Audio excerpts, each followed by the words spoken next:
Welcome back to the Comics Aficionados live here on Think Critical YouTube. Your Saturday morning delight is back, talking all things geek, specifically about comic books, but we'll hit everything. It looks like Sully's already got his French press coffee thing going. You got the fancy beans, Sully, or what's going on there? I've got deliciously, freshly roasted, freshly ground beans, organically sourced from little farms in the third world. I feel like such a first world kind of patron right now. But no, this is the best cup of coffee in my original 1989 Batman craze Batman mug. Yes, man. If it wasn't for those dastardly Brits and their terrible taxes, you'd be drinking tea right now. Exactly. I know. We had a party once, a tea party. And we threw that tea into the sea, and we turned Boston Hava into the biggest cup of tea you've ever seen in your world there, Chief. Can't believe you celebrate that. It probably killed lots of fish. No, but it pissed off the Brits. It was literally, in today's economy, millions and millions and millions of pounds of product and merchandise that couldn't be taxed or sold. And there we go. The birthplace of the revolution. My favorite part is when they turned a bunch of fish into caffeine addicts. My favorite was when they actually rebelled against taxes, just a little bit on tea instead of accepting the government taking almost 50% of their taxes and just wasting it on fraud. And back so Dylan, you and I were talking behind the scenes about what a good comic book week is. It is a very good comic book week. And I suggested Wolverine Weapons of Armageddon. Did you get to take a peek? I did. I read it. What'd you think? Was I right? It wasn't bad. It's not my favorite thing. I don't know if I'll come back for next issue, but it was cool seeing Nuke, and especially if that one character survives, that's stupid. That person should be dead. I won't spoil it for people that haven't read it, but yeah, it wasn't a bad issue. Yeah, I like Nuke a lot. He's great. Yeah, he's really cool. Just all doped up on meth, trying to kill people. That's a good villain. Give me a red. So what was your pick of the week for comic books? There's so many to pick from. Ooh, man, it's probably Superman or Hyde Street. One of those two. It was a really good week. Those two. Yeah.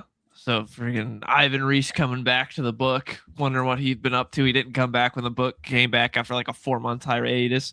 But he was here for this one, and man, he did a great job with this first issue of The Butcher of Hyde Street. It's got me real excited for the rest of this book. Hopefully they can keep a consistent publishing schedule with it, though. That'd be nice. Yeah, because Geiger's on issue 22, and Hyde Street just hit issue 11. They basically came out about the same time. Yeah. So they've been having all kinds of issues. Rook is also apparently on another exodus. Yeah, I just saw Jason Fabok posted something about it, and someone was like, when's the second volume of the trades coming out? And he's like, what after issue 12 does? So that's happening sometime. Essentially something like that. He was not like, don't worry, I already have all 12 issues done. He was very much like working on it. It's like, oh no. Someday. What was the point of that big like 6 months hiatus for Rook if he got like 2 issues done? Right. I thought he had pretty much all of the 6 issues in the can when they did that huge delay. I was like, oh, that just means Fabok's basically got all done. There's not going to be another delay after that. And nope, we got like a couple issues and then another delay. Yeah, I like Superboy Prime, but I don't love Superboy Prime. He could be annoying if done incorrectly. And I thought Williamson knocked it out of the park on Superman. I was shocked how much I liked the first issue with him in the lead. Williamson did a great job with him, and I love the friendship that he had established between Superboy Prime and Lois during the KO tie-in issues, and it really pays off in this one. And how she's kind of, like he's kind of like a little brother to Lois, and I love that. And Prime was great. He's got a great voice for Prime, and he handles fourth wall breaks really well because that can get really annoying and tiring. But Williamson does it good. Yeah. What did you think, Sully? You're the Superboy Prime stan here. Yes, indeed. I thought this was a great issue. He's in love. I'm in love. No, I think he's a great character. I've loved him since Infinite Crisis and in Turning Heel, and just, what a great bad guy. I really enjoyed the heck out of that. But Josh Williamson in Superman 36, for me, it was like Jeff Johns and Grant Morrison had a bastard love child. And here you go. It had all that really good meta stuff. Fourth wall breaking. I love when Superboy Prime made went too far, and then it got turned into a pencil sketch, and then it kind of reversed a bit. That was very Grant Morrison-y to me. I really enjoyed the heck out of that. It was fun. Was it your favorite issue this week? Yes, it was. But a close tie was Green Lantern 600. That was a really good book. Yes. I was really impressed with Green Lantern 600 as well. Mm-hmm. And I liked, I really liked Marvel Knights Punisher 4 of 4. Palmiotti and Panosian. That got the sauce, man. It really does. Yeah, that was good. So it was a good week for you too, then. Yes, it was. I even went back and read a bit of the. It's funny. My local comic book shop put Spider-Man, Superman into my pull list, thinking I'd want it, and I just didn't have the heart to spend money with Mark Waid and Tom King. Sorry, but I went back and looked it up, and it was it's a really decent issue. Maybe I should have picked it up, or and given it its proper chance and spent the $8 on it. So overall, I know we'll talk about it. So $8 is a lot of money. That's a filet mignon that you could grill up. That could be that's like half of my number one meal at McDonald's, right? Exactly. Yeah, if it involves giving Mark Waid money, the answer is no. Exactly. I believe Mark already got paid for the book. You did. So. Exactly. I know. My point King. is to make him. My point is to make him a force in sales, black hole.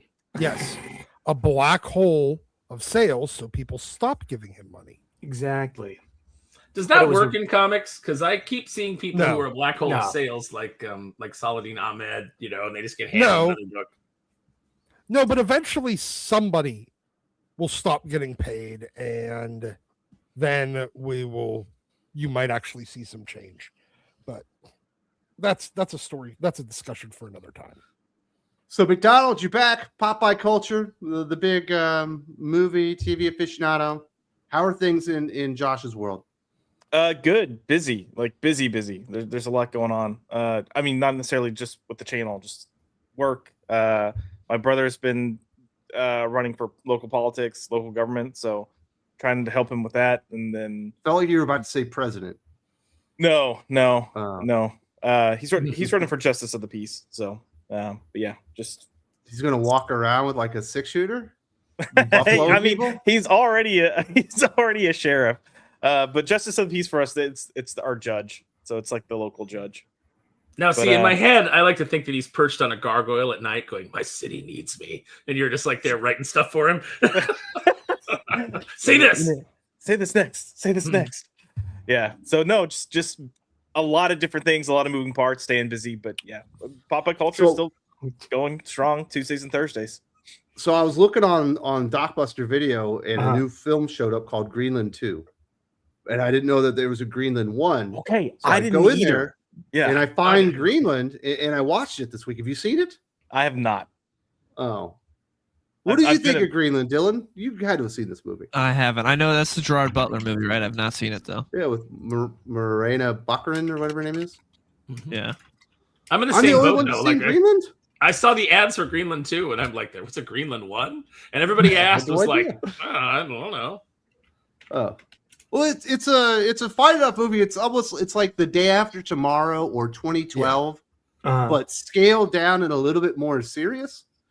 But man, there's some really bad decision making going on in this film. To like abandon each other. It's like, yeah, let me go to the car while we're supposed to be escaping with our lives, and oh no, now we're not near each other. Don't stay in this one place where this person would absolutely go off to. Go to Kentucky and tell him to meet you there. It's like, what is going on here? Does he ever go to the car and tell his invulnerable son, who can move at super speed, to stay there, and he'll go get the dog in the car as the Twister is approaching? Does he ever make that decision? No. His kid has diabetes, so he's definitely not invulnerable. And I remember, because they're doing the thing. He got selected, and because of his job or whatever, and they're like, grab the insulin. I was like, his son has diabetes, and the government selected him. I was like, I don't know about that, because in the military, they wouldn't even consider you. And then when they finally get there and they find out the kid had diabetes, like, no, he's not going. I was like, exactly. That's more like it. So there was a little bit of truth to some of the story elements, but it wasn't bad. I don't know that I totally recommend it, but I wouldn't stay away from Greenland. It was a perfectly fine film. Yeah. Yeah. It was fun. Did you get to see Project Hail Mary, Josh? I haven't even seen that yet, man. That's what I'm saying. Like I've been Dude, all over. Well, this week in particular has sucked because Monday I was driving home from work and got a nail in my tire. Sucks, right? Went to 4 different tire shops. Apparently, my vehicle has a weird size tire. Great, Of course. So I'm on a donut. I get a nail in my donut, and I'm like, "F this place!" Like, I'm so nail in your donut. That's not code, is it? No. Okay. So that's why we didn't do a show on Tuesday. I told her, I was like, "Look, I got to figure this tire situation out." So I'm supposed to go to Dallas on Wednesday for a conference, and I'm losing my mind over here.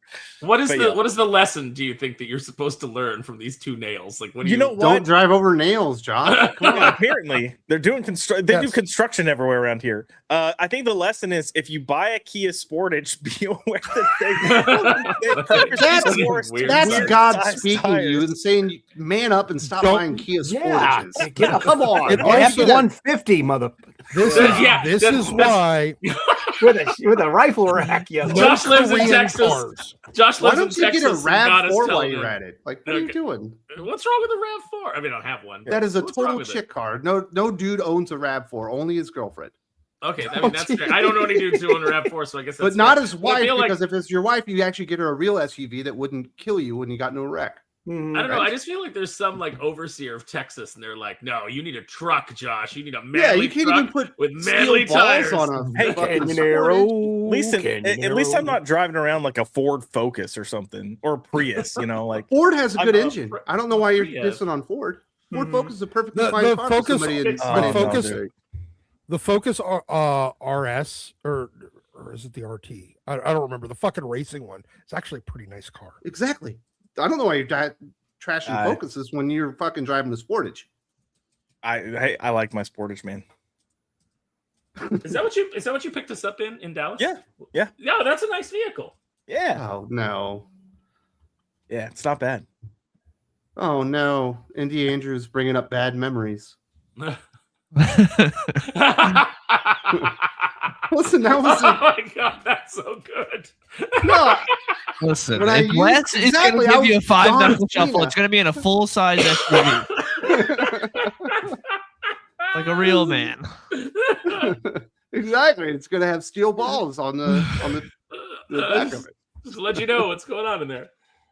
It's gonna say everything's bigger in Texas. Including the nails. That.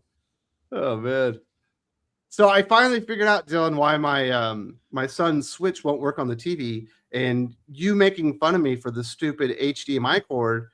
Ha, that wasn't what it was. I did nothing wrong. Well, what was the issue? It didn't have power. You didn't plug in the other part? Apparently my son hadn't powered it up, and I was like, that's why it doesn't work. Operator error. Okay. I trust you. There's 2 things you have to plug it. You have to plug it into the wall for the power, then you have to plug the HDMI cable into the TV. Mm-hmm. So you just half of it you didn't have done. Yeah. How did? But I Dylan, think should I get the Marvel Maximum collection on the PS5 or on the Switch? I don't think it matters for that because it's not like some big graphically intense thing. So, whichever So dealer's choice. What is that? That Is is it so. If you want to play X-Men Arcade at home, Okay. but with rolled back netcode so that you can play it with 6 of your friends that don't have to be in the room with you. That's it's got a bunch of different Marvel games, but that's the piece de resistance. That's the selling point.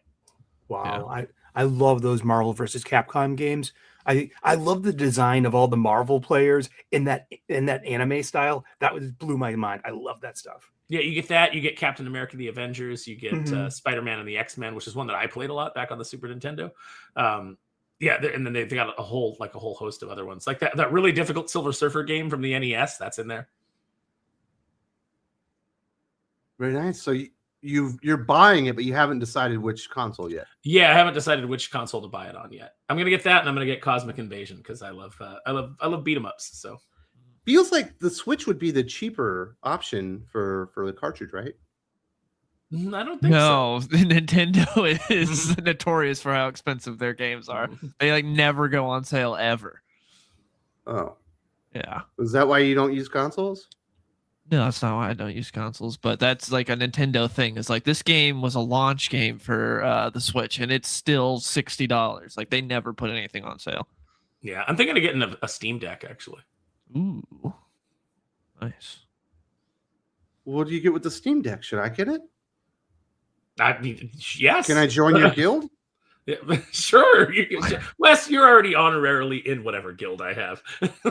Good news is you don't have to plug anything in with the Steam Deck. Yeah, it's all right there. It's like plug and play HDMI or USB. It's handheld. It's handheld. Oh, Yeah. Oh, so it's like a handheld console. Yes. Is it as good Like as the Ein Odin? Because I've been eyeballing that one, but it's like $350. It's probably better than that. Are you sure? Yes, because it's more expensive than $350. It might just because it's got the Steam name on it. The Well, Ein Odin it's a mini was PC. It's crowdfunded. a handheld PC. Yeah. So it's got like the Snapdragon and all that good stuff. It's got better stuff than that. Oh, Yeah. because I got all these retro handheld consoles that I got for my kids, but I want to get one for me, and I don't want to spend $70. I'm more willing to throw the. Oh big yeah, deal. this is for more than retro. You can play a lot of games with the Steam Deck. Yeah. Can I also do retro? Mhm. Yeah. Oh, cool. I got an emulator. Well, how much is it? They have different tiers, so they have different types you can get. It's mainly, I think, it's all mainly for storage though, because games Yeah. nowadays are minimum like 200 gigabytes. So Yeah. Big time. Yeah, that's why if you get all the like the Nintendo, Sega stuff, you can get like 15,000 games on one of those things. But once you start getting into like the what is it, the Gamecast or whatever, you're getting down to like, yeah, the Dreamcast, you're getting way down as far as your storage capacity. I mean, but you get Guardian Heroes, so. Oh wait, that was the Well, Saturn. What? So it's $400 to $800, Aaron? Yeah. Yeah. My birthday's coming up, Aaron. Yeah. All right. We could be Steam Deck buddies. Should You know what should I'm we saying? take up a birthday collection for Wes and get him a Steam Deck? Let's start a Patreon. Or He's gonna be like, this thing doesn't work, and Dylan's gonna be like, did you charge it? Did you plug it to the wall and charge it? like I put it over the fire. I jumped around it and smacked at it, and it made noises. I did the dance and everything, and it didn't turn on. I put it in the microwave. Don't charge it. But does it give you like unlimited access to like Steam, or do you still have to pay like the Steam monthly fee for? There's no for the Steam game? monthly feed. There isn't. No. Steam is a Oh. marketplace where you buy games, or there's a lot of free to play games as well, but there's no monthly fee for Steam. Well, that's way better than that PlayStation shit that you had to do. Yeah. Yes. There's none of that. Yeah, Nintendo Steam has the is, same thing. I had to spend all this money for games that you could play for free that my kid didn't even like. They never none put the of good that was games there. Oh. Well, maybe Steam Deck is the way to go, Aaron. Yeah, I mean, if you want to up your game, Wes, I think it's the way to go. Can you play World of Warcraft? I don't know. Can you? I have no idea. You probably could. I feel like with that controller, you wouldn't want, because you want mouse and keyboard for World of Warcraft. Yeah. I doubt you'd want to play it with that. Like, I don't know. I don't know how it would work on that. I've also never played World of Warcraft, so Really, you Not missed sure. the World of Warcraft craze. That's surprising Yeah. to me. no. Yeah. Not my Can thing. we really call him the real comic book gamer? He doesn't even play Oh, shit. Warcraft. Well, I mean, he I was missed it. just a boy. Well, see, here's the thing. In order to miss it, you'd actually have to have wanted to do it. Well, see, I didn't it wasn't on my radar, and then I was working in a shop with a bunch of guys. Like I was working at Toy Rocket at the time, and which was an online toy company that's since gone out of business. Not because of me, but I actually made it What money. did you do, Aaron? I left when I found out the owner was having an affair with an employee. So He voted for Oh, Trump. what is your fault? well, yeah, well, that's what I went over to Boom. No, technically, I would say it's his fault because don't cheat on. But your he's wife saying and that be you were in the business. employee that he was having the affair with. No. That was not the at all. joke. That was the joke. I'm Oh. glad Wes picked it up. Oh, okay. Yeah, That's why I liked it. so that's actually when I jumped over to Boom Studios. But damn it, you guys derailed me. What the hell was I talking about? Who knows? About the affair that you were having, the illicit affair with the owner of the fucking store. You're painting your dolls and you stopped mid-sentence, Aaron. Okay, so no, actually, when I turn to the side, I now have my iPad set up so that I can approve people's and I've got a keyboard and everything, like an extra keyboard. I had no idea. Dude, was I was doing that last week because Wes finally gave me and Sully mod. I didn't realize how 15% of the chat is just can't say anything. It's just constantly they're has getting to muted. approve. Yeah. It's, I was oblivious. It's crazy. I had no idea. So I started playing World of Warcraft because the whole shop played it basically. So they were like, play Warcraft, join our guild. So we'd be sitting in there. And my friend Maria also worked there at the time. And so she would make fun of us because we'd be talking about what we did last night or what we were going to do tonight.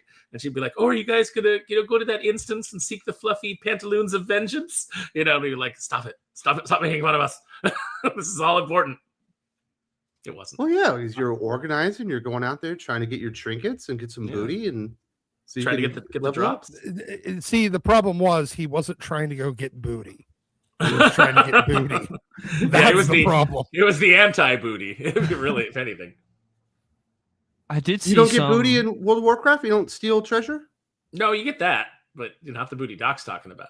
Oh, the booty I'm talking about has a T in it. But there you go. So you saw some pirates last weekend, Aaron, when you were ditching us? Oh yeah, so at MegaCon, J3PO came to sell his book Daughter's Revenge, which I think you can still get online if you're interested. It's a really cute book that's appropriate for children. But he came dressed as a pirate. He brought Wicked Virtue with him dressed as a pirate. His whole crew was dressed as a pirate. X-Wing was dressed up. It was pretty fun. Aaron, there is viscera and gut slashing in this book. It's really bloody and violent. I thought it was appropriate for children. I thought it was I thought it was like the. You thought he wrote it like this is me, my daughter on a pirate adventure. Yeah, I thought it was the chromatic. Those are the kids' books. The Pirate's Daughter. I got this last week. My buddy Thomas Gilkey bought it for me, and he kicked it over. It's my it's one of my first Ripperson books. I got Yellow Flash's book too, the Golden Patriot. That ended up being pretty good. This was surprisingly really entertaining. Well, I don't mean to frame it like surprisingly, but yeah. What do you say about Drunk 3PO? I exactly. I mean, he's a good guy. I met him a few times. And this was a good book. I'm very, very pleased with it. I love a pirate story because, here I am. I'm from Boston, and Boston has a huge history when it comes to historical piracy. They used to hang pirates down on Long Wharf, and thousands of people would show up and to watch the pirates hang. And this ended up being very entertaining. Yeah, and now a couple thousand people every day going in Pittsburgh go to watch the Pirates lose. I actually, it was funny because I had my Buccaneers bag with me at the time, and which was confusing people because I'm standing in the airport, I've got a Buccaneers bag, and I've got a Dallas Cowboys neck pillow, and more than one guy came up and asked me and was like, so what's the deal? What's the deal with your teams there? And I had to tell them oh, I don't care about this at all. My buddy gave me this Buccaneers bag because it was my turn. This purse was a gift at Toy Rocket. Well, it's a duffel bag. It's not a purse, but I understand. When you're out there giving 5 knuckle shuffles, you don't have time for the your time to make those distinctions. But he.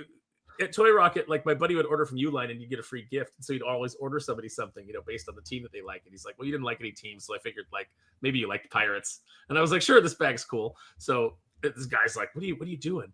And I said, my buddy ordered me this bag and I bought this neck pillow in Dallas when I forgot mine. And this was the cheapest one. So I don't care about the Cowboys either. And then Nerdrotic told me that I was telling him that story, and he said, what you should do is you should just dress and drip from a bunch of different teams and just stand there in the airport and wait for people to talk to you. And then when they're like, what's your team? I'm like, I don't know who's winning right now. That would mess up my OCD. I wouldn't be able to handle it. Well, you need to have conflicting teams because there's not a rivalry between the Bucks and the Cowboys. Yeah, you get an teams. Eagles, Cowboys. So where's Jim? Have Jim send you some shit from Philly. So I'm glad you brought that up. I have an update on Jim that I would like to give.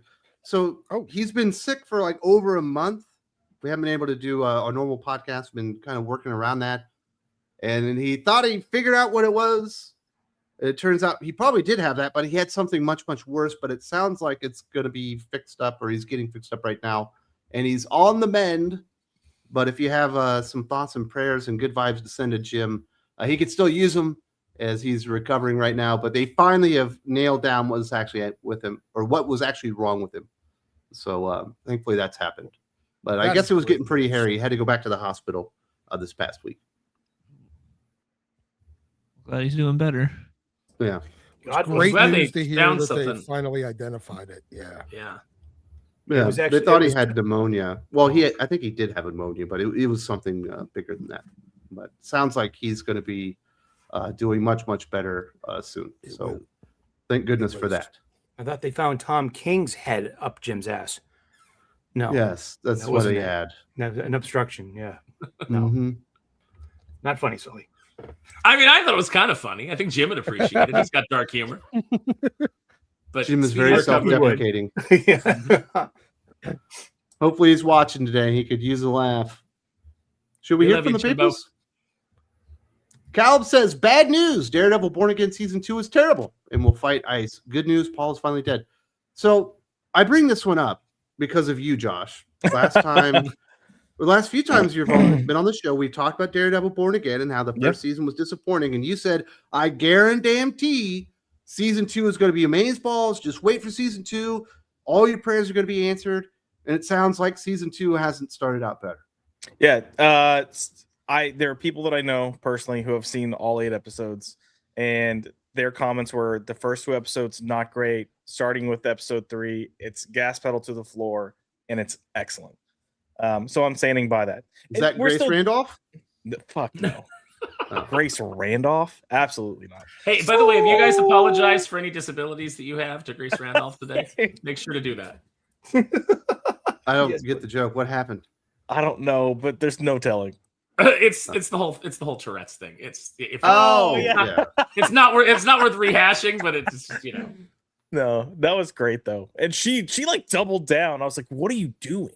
The double down was the best part. It's like I even tweeted. I said, "Grace, it's just usually customary to come out and say like I put my foot in my mouth. I'm sorry, I didn't understand this condition before I spoke."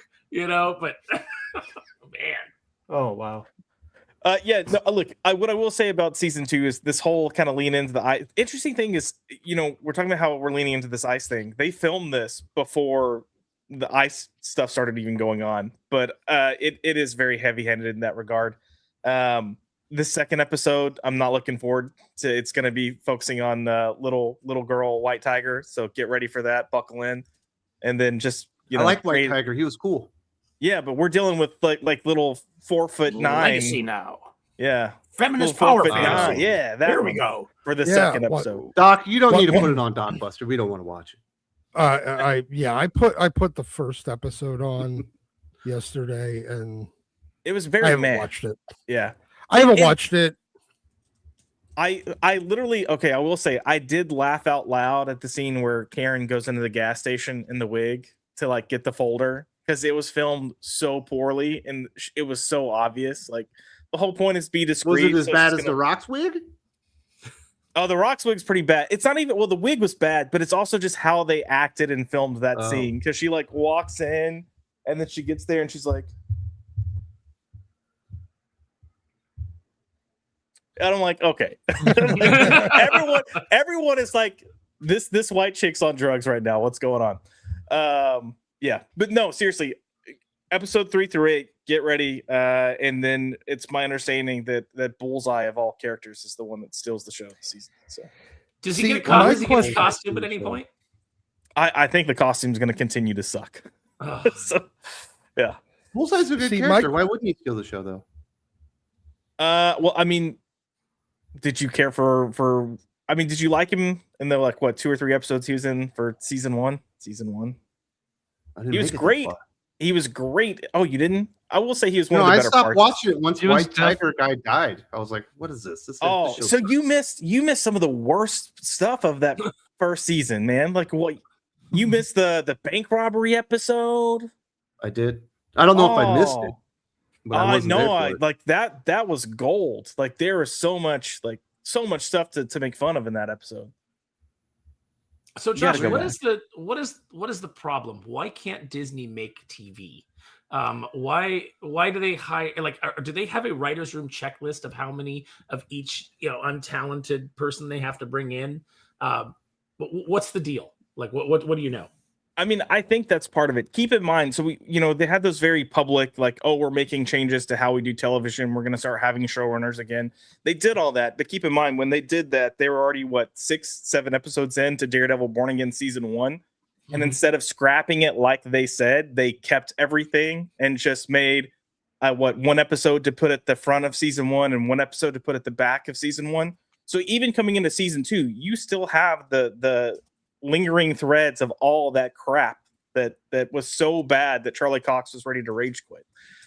But he's happy with it now, with where it's going. So I think just, give this season a shot. I think if you get to episode 4 and you're out, then fine. But my question becomes, is Charlie Cox happy with the content, or is he happy with getting a bigger paycheck? Charlie Cox shut the fuck up. Oh, no, because, I mean, he was already getting the bigger paycheck, and he's the one that went to Kevin Feige and said, this isn't working, you need to do something. And he seems to actually be happy with the content and where it's going for season 2 and 3. He's the one, too, who went out and was like, there's nothing political about, there's nothing political about what we're doing. He went out there and like tried to, it was like it's just a story. And then the other people on the show come out and go, no, it's definitely about Trump. And you're like, of course. Yeah. Yeah. So again, I come back to, I go to my boss and say, you need to fix this. And he goes, here's more money. Shut the fuck up. Guess what I do? I shut the fuck up. Okay. And because he did something, which was give me money. So cool. I don't believe Hollywood when they tell me they fix things until they prove it. I don't think they know how to fix things. I'm like, there, we fixed it. Josh says episode 3. Now, when it still sucks, you blame him. You blast him on social media. You blow me up on social media.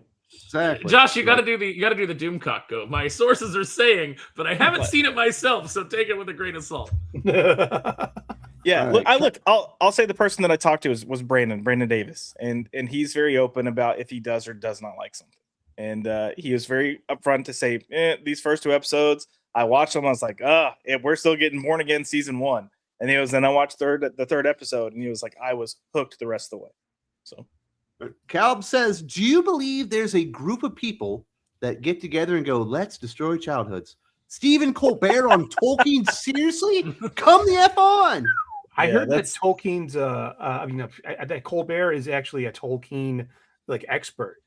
And so people are saying hey, I don't that makes it all fucking wrong. Incorporate any of the stuff that he's been doing for the last 10 years. Yeah, I can't wait for the big Pfizer ad in the middle of Lord of the Rings when Gandalf turns to the camera and tells you to buy Sky Rizzy. I can't. It's just unbelievable. Dance number? Yeah. One jab to heal them all. Yeah. Can I say that? Oh fuck. It's strange. It's the worst. I hear Jimmy Kimmel is writing a sequel to The Godfather too. Yeah. I don't think we need another Lord of the Rings trilogy. I think is the problem, though. No, you had one. It was fine. We're done. No, they did a second one, and it wasn't fine. And now they're trying to just. They never did it. They never did a second one. I don't know what you're talking about. The Hobbit, where they took the smallest of the books and made it in the 3 film series. I didn't watch those. I skipped those, and I can watch The Hobbit up until the point after when the dwarves do the whole Misty Mountain song in Bilbo's house, and then I'm like, that was good, and I turn it off. It is really, really great up to that point. You are correct. I loved it. As a book, I've never gotten through The Hobbit. It bores me to tears. I got through the Silmarillion. Did I say that right? The Silmarillion. The Silmarillion. What? I got through that fine, but the salamander. You got through that, but you couldn't get through The Hobbit, one of the most readable books in the history of the world. Oh my God, The Hobbit bored the tears out of me, man. It was just, I tried reading it years ago. I couldn't get through it. I tried reading it as an unabridged audiobook read to me by Andy Serkis. So entertaining of an actor. You know what I mean? And I still couldn't get through it. I was like, oh God, when does this end? I get 7 more hours. Oh shit. It's at 2 times speed and I get 7 times. Oh gee, oh no. Is this over yet? Yeah, I couldn't hang. That's It's weird, huh? Yeah. I know. Another weird patented Colbert song writing a fucking Lord of the Rings movie. Yeah. Once again, just because Hollywood tells me somebody's an expert on something doesn't actually mean they understand it. Well, listen, Tolkien is about heroism and masculinity, and that's something that Stephen Colbert inherently doesn't understand. So he can know all the things that happen in the book, but he can still not understand the source material. Yeah. Jag Live, Dodge Challenger man here. But, nails are still a problem. Yeah, you should get a Dodge Challenger, Josh. That'd be a much better car for you. I like Dodge Challenger. I also have a 75, 80-pound dog that I need to take places too. So also you have probably a credit score above 475. Hey, I mean I do, but This is not the point here. They'll loan money to anybody these days. No, Dodge Challenger is great. I never owned one, but I did rent one when I was back on leave from Afghanistan. It was a great car. A lot of horsepower. But very nice. That's what she said. Callum says, I'm glad Josh is here because I hope there will be a flashback of Harry's dad bullying Black Snape into swimming. I really do. Into swimming. Oh, dude, this is going to be such a nightmare. This is going to be so bad. Like, I don't know, man. Like that Black Snape video that dropped was pretty fire. The rap video? Yeah. That was pretty funny. Shout out to Perry Chan, man. Yes. That was Black Perry is the man. Perry Chan Black is the man. Snape stole my broom. It reminds me of that kids, like the whole thing. It just reminds me of the Whitest Kids You Know sketch where they do the Black Doctor like pitch meeting. The guy's just pitching like these shows and they're just continually racist. Like that's how all this feels to me. But it's like this. It's this weird reverse racism where it's like we have to give hand-me-downs to people of color. I don't know. Josh, you're a big Harry Potter guy. Are you thinking that Harry's dad is going to be bullying Black Snape and throw him in the water? I mean, he's going to be bullying Black Snape. We're essentially going to have 4 books of Harry being like, I don't like this guy. There's something wrong with him. I bet it's him either stealing or that's opening the, the Chamber of Secrets without having any evidence. He's got an intuition, and it's the only Black teacher that's there. So it's racist, Potter. Yeah. It's like Black Vulcan on Harvey Birdman. The Super Friends, they thought I was going to start super looting as soon as their back was turned. Always pairing me with a white Super Friend. I was talking to my brother and one of my other, not my sheriff brother, my other brother, and we were talking about it. I was like, yeah, because he was asking my thoughts on the trailer. I was like, honestly, the trailer looks good. I'm just concerned about this Black Snape. And it was, he's like, it's gonna be real bad when we spend a whole season being like, who's trying to steal the Sorcerer's Stone? And they're like, the black guy, and it just turns out to be the guy in the turban. Oh my god! They can't help but like stumble into like yeah. Oh so, yeah. Dylan, you're in the right age group to love Harry Potter. The Harry Potter's not my thing. Never got into it. I didn't watch any of the movies till last year. Last year was the first time I've seen the first movie now. That's it? All I've seen. Yep. Never read the books. That's the only one of the movies I've seen. I've never cared about Harry Potter at all. Same so here. Yeah. First 2 films definitely targeted towards kids. Film 3 on, it's pretty good, man. Might as well Books be are better. porn, dude. Totally for adults. In which film does the ghost try to look at Harry's wiener? That's Myrtle. That's book 4, movie 4. Okay, so that as it gets more adult, that's not in one of the kids' films. And then it just becomes a murder fest. They have it becomes like a horror franchise. Do you think it's weird that all the adults in this universe can't seem to solve any problems without a bunch of orphan kids being involved? So that's where that's where I'm partially excited for the series, the show, because the films cut all the adult conversations out. Mm-hmm. Like you lose their perspective, and they're actively doing things that don't make them look like they're incompetent fools. But yeah. Jag Lodge says Green Lantern 33 was great, but it's my last issue. It was a farewell to Hal for a while, so time to leave with Kyle taking over. It was a great final read. I don't know, man. I kind of got excited for Kyle there, not like as excited for as I would be for Hal Dylan, but I thought he did a really good job bridging the two. Yeah, it was a good setup for what we're going to be seeing with Kyle. And isn't Hal still going to be like in the backups of Green Lantern? That's what I thought. I said that's what it's insinuating. So, yeah. So you'll still be getting some Hal. It's just you'll get like 5 pages at the end of each issue. And the Kyle stuff does still good. And we're getting Omega Bam Man too. I mean, come on. Stay with us, Lane. Come on. Come in for the big ride. It's gonna be fun. Every time somebody says Omega Bam Man, I'm like, why is there a Mega Man villain in this fucking game? Comic. It sounds like a Mega Man villain. Dude, I love the V-Ken Marion Kyle Rayner origin story. I thought really that sweet. Just looked great. The one like half splash where he's about to put the ring on for the first time, I thought was dope. And since it was Jeremy Adams, Kyle didn't show up with a bag of tamales. Like he's actually a deft enough writer to avoid the stupidity. And then we got Dan Jurgens illustrating the Hal Jordan origin, which I thought was with great. Norm Rapmund inks. It looks so good. That I love those pages. That's classic comic book storytelling to me, DC style. Love those pages. That was awesome. Yeah, I thought Green Lantern 600 was a real win and eased or allayed some of my concerns about Kyle taking over the mantle this moving forward.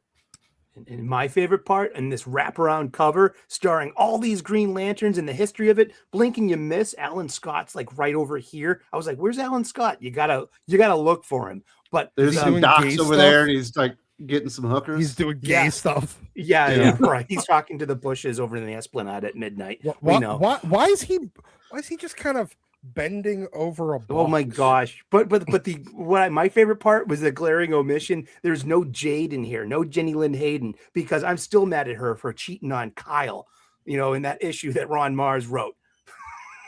So she's not on this. I love it. Like, oh good, they left her off. So Sully, are you continuing on with Green Lantern? Yes. How about you, Dylan? You continuing? Yeah, I'm gonna continue. Josh, you continue on with Green Lantern? Yeah, I like Kyle. Like, I'm not against Kyle. Well, I'm not against Kyle, but I prefer Hal. And I think it was, it felt like he had more story to tell, but now Kyle's going up. But I thought it was a good transition. I thought he did a good job. I will start picking it up if the refrigerator becomes a character. Oh my goodness. So Fridge that just eats love interests. It becomes a transformer, and Alex is actually the pilot of the fridge. Isn't that's awful? Can we get that? Can we get like a D&D style mimic that just like mimics a fridge and it just eats all of Kyle's girlfriends? Oh, that happened to Kyle in the Blackest Night tie-ins. There was a Blackest Night refrigerator in space that confronted him. It was I remember this. Great. Dude. It was in one of the tie-in issues. I forget which one. It meant about I had forgotten, but you were right. It's coming back to me. Dude. Caleb says, Marvel rivals anyone? Black Cat will be available next month, and she's a new one. White Fox, who is she?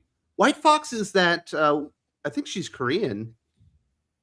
It was during the Marvel Asian, it was the Agents of Atlas book. Okay. Yeah. Yeah, when they were doing the whole Pan-Pacific kind of subline. I believe White Fox was like the Dooms Division Asian team, like that. Agents of Atlas working for fucking Shang-Chi or something. Okay, Isn't it wild that like all of these outside forces can get these characters over in a way that Marvel Comics has no idea how to? Like nobody gave 2 craps about Luna Snow until she was in Marvel Rivals, and now she's crazy popular. Yeah. Yeah, that sounds actually about very much par for the course of Marvel. I am. She's Amy Han, and I was correct. She's from South Korea. So there you go. Everybody likes Marvel Rivals. I haven't played it. It's not my thing. No, not my type of game. Dylan, you're the gamer. Are you a Marvel Rivals guy? No, I don't care for hero shooters. It's just a third-person Overwatch with Marvel heroes, and I don't care for Overwatch, so not my thing. You're being bougie? I don't care about those type of games. Man. Daisuke Mamamoto.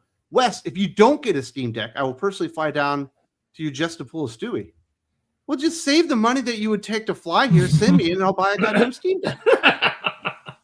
And you can keep. He gets to go to the South Pacific at the same time, so he gets to kill two birds with one stone. Well, I mean, he sounds like he's got a Japanese name. He probably might be in the area, which might be in America too. But the Philippines is great. But I would love to get a Steam Deck. I might do it. I think it'd be cool. But I do have 3 kids. I got a wife. It's tough to. It's tough to drop that kind of money on yourself when you're like, well, I bet I can make my kids so happy. I mean, I imagine. Yeah. I see. I got to send them to private school because if I send them to public school, they'll get beat up for being white. So I just make my inner. See, Doc and I just have to make our inner children happy. Dylan, same. Yes. Sully, same. Josh, same. Jag Live says, Aaron sent you some Godzilla goodness. What? Was that like code for dong pics or something? Like, check out. Maybe is that on Facebook? Did you send me some like Godzilla stuff? I thought he left a boo-boo in Aaron's toilet and didn't flush. Is that called living you a Godzilla? It's the new Upper Decker. Oh my goodness!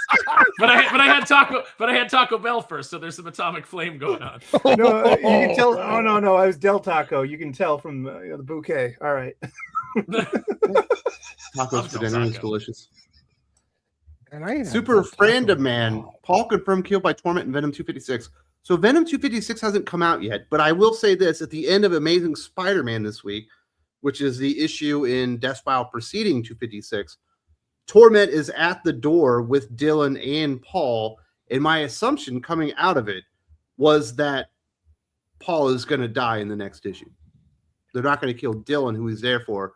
Paul will step in, do some type of heroic thing, have a hero's, farewell, saving the boy.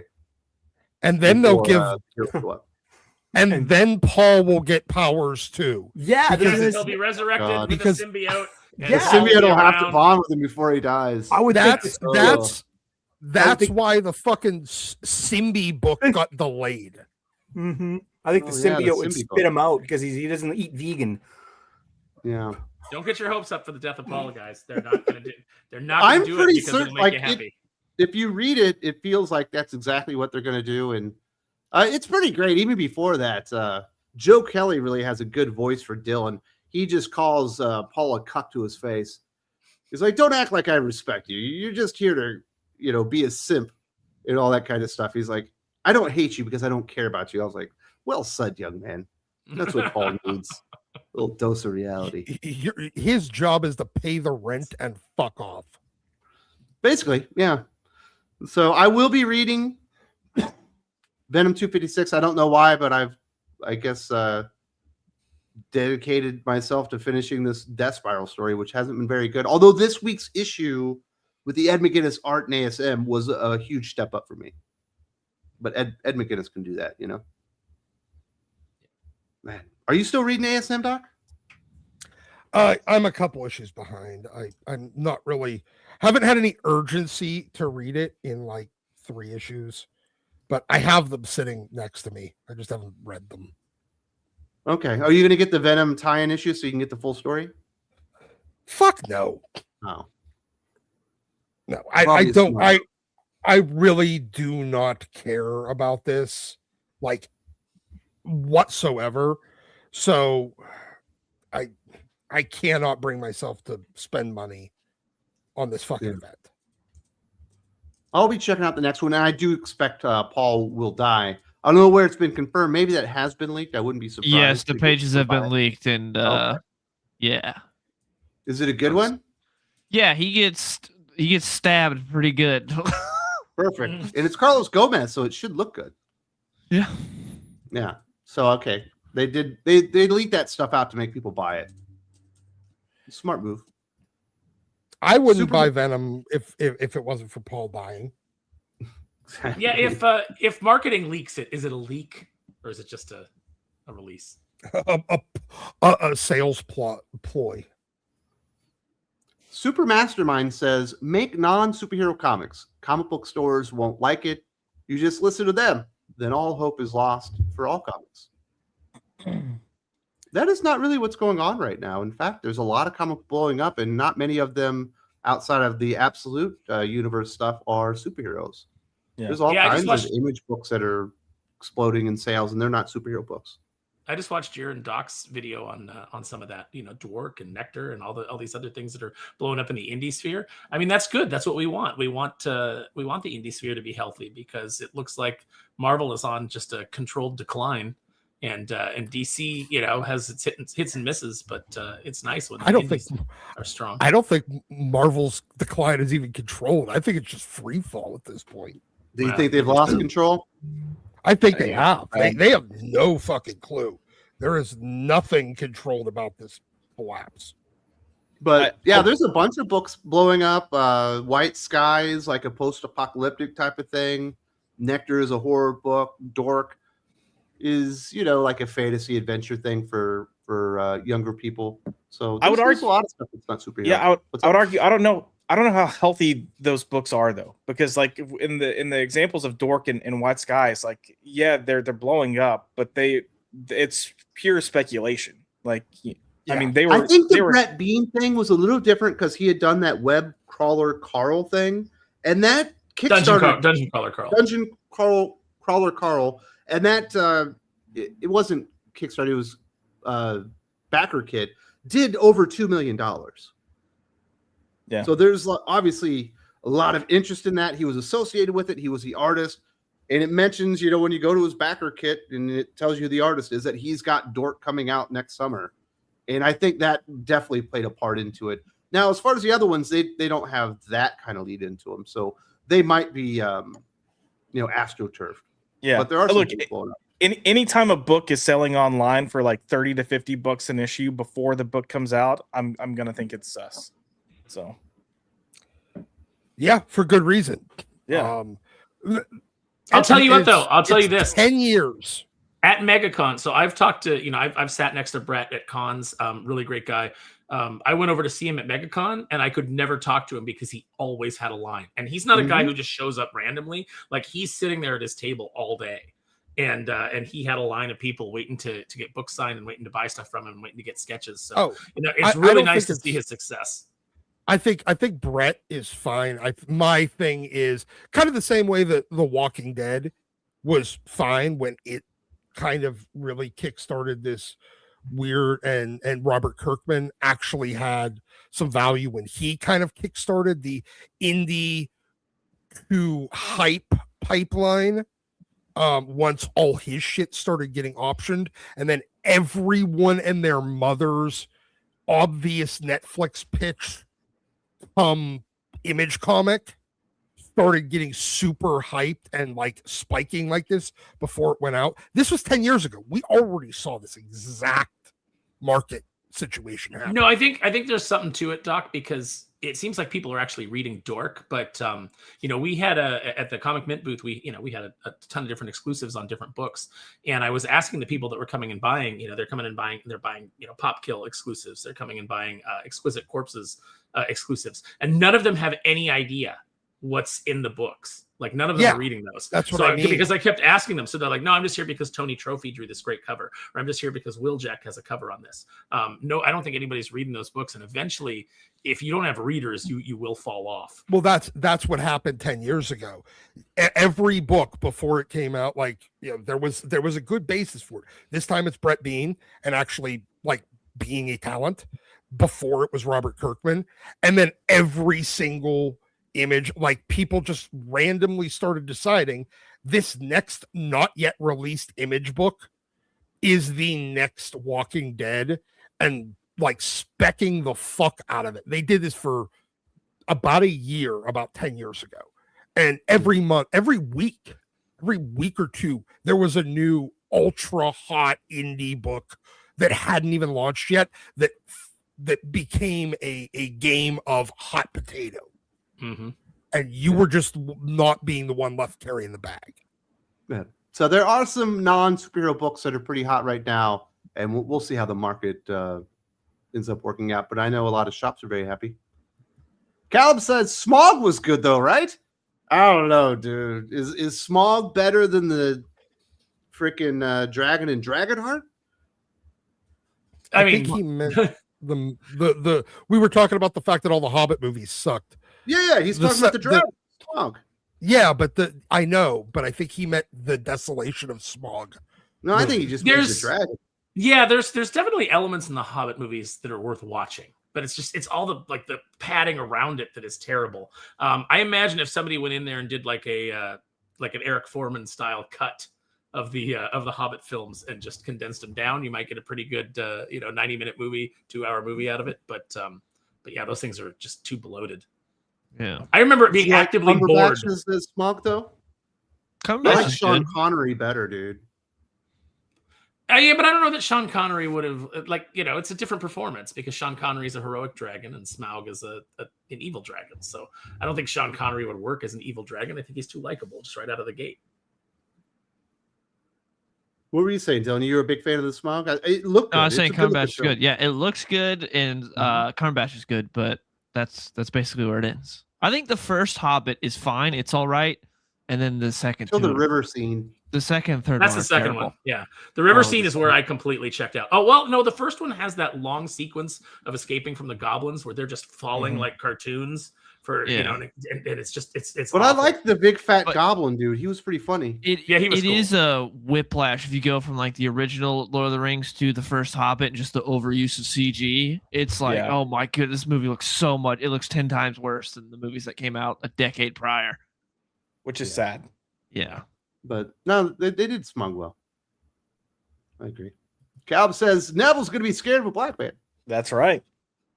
I think everybody. Book 3. Everyone thinks Bogart comes out. Yeah. So do they lean into it? Do they lean into it? Do they make it about racism? So I don't know how you don't make it about racism at this point.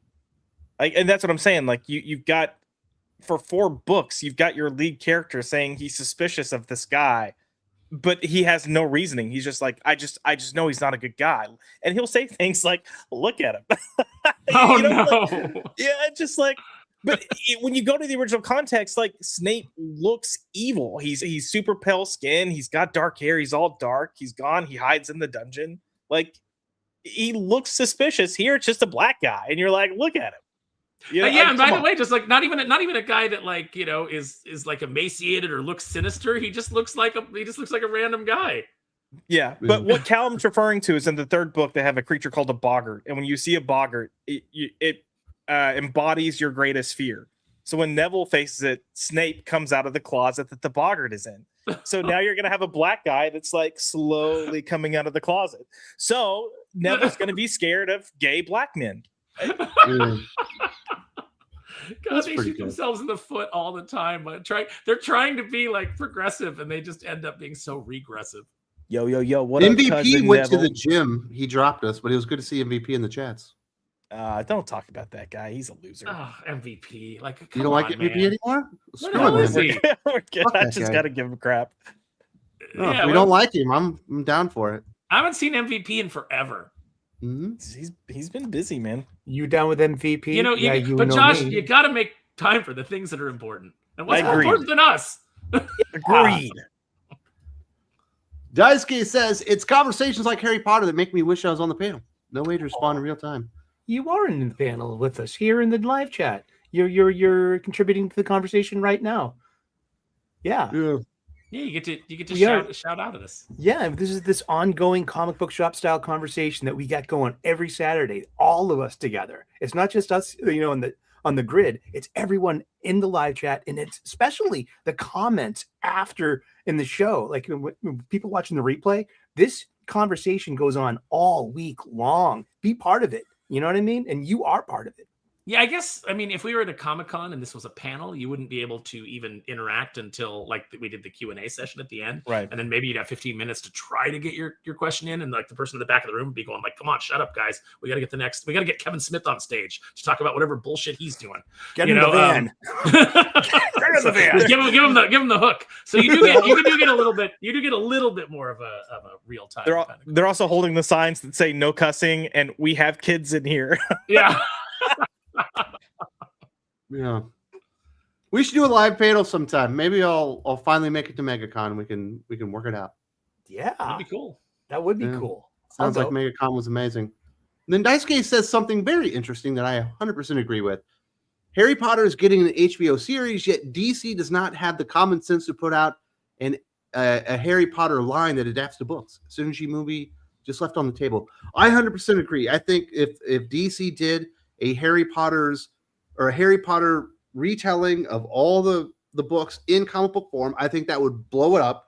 But I think if they also did another spin-off or two that were original Harry Potter stories, that would also do very well. Mhm. But I don't think that Warner Brothers can just make Harry Potter comic books. I think they have a specific deal with J.K. Rowling, and they would have to work out another deal to be publishing comic books. I think that's not part of it, is what it is. I would guess if anybody has the rights to that, it's probably a bigger company. Yeah, they're doing like illustrated books, not necessarily comic books, but illustrated books. But yeah, and look, there's so many stories you could tell. Like when you go in the whole like history of magic and Pottermore verse, like they've got centuries worth of stories that embody this universe that they could just dive into. That's like, what people said about Star Wars when Disney bought it. Well, but Star Wars had already been doing it for decades. Yeah, but then that's my point. Just follow what's there. Like there's good stories there. Follow what's there. Yeah, but I do think DC would make a bag of money if they had Harry Potter comics. Yeah, just get a good. It's like a no-brainer. You know what I mean? Yeah. And then comic creators would get harassed online by a bunch of weirdos. No, because only smart or good comic creators would probably take the job. Well, that's true. People that were kind of bulletproof, but still they'd get those people shrieking. Got Lithgow out of there is Dumbledore, right? He almost quit. Did he say that? I think he just said that like he knows he'll be harassed till the end of time. And the funny thing is it's not by it's not by the people that you would think that he would be denigrating. It's his own side. Mm-hmm. Yeah.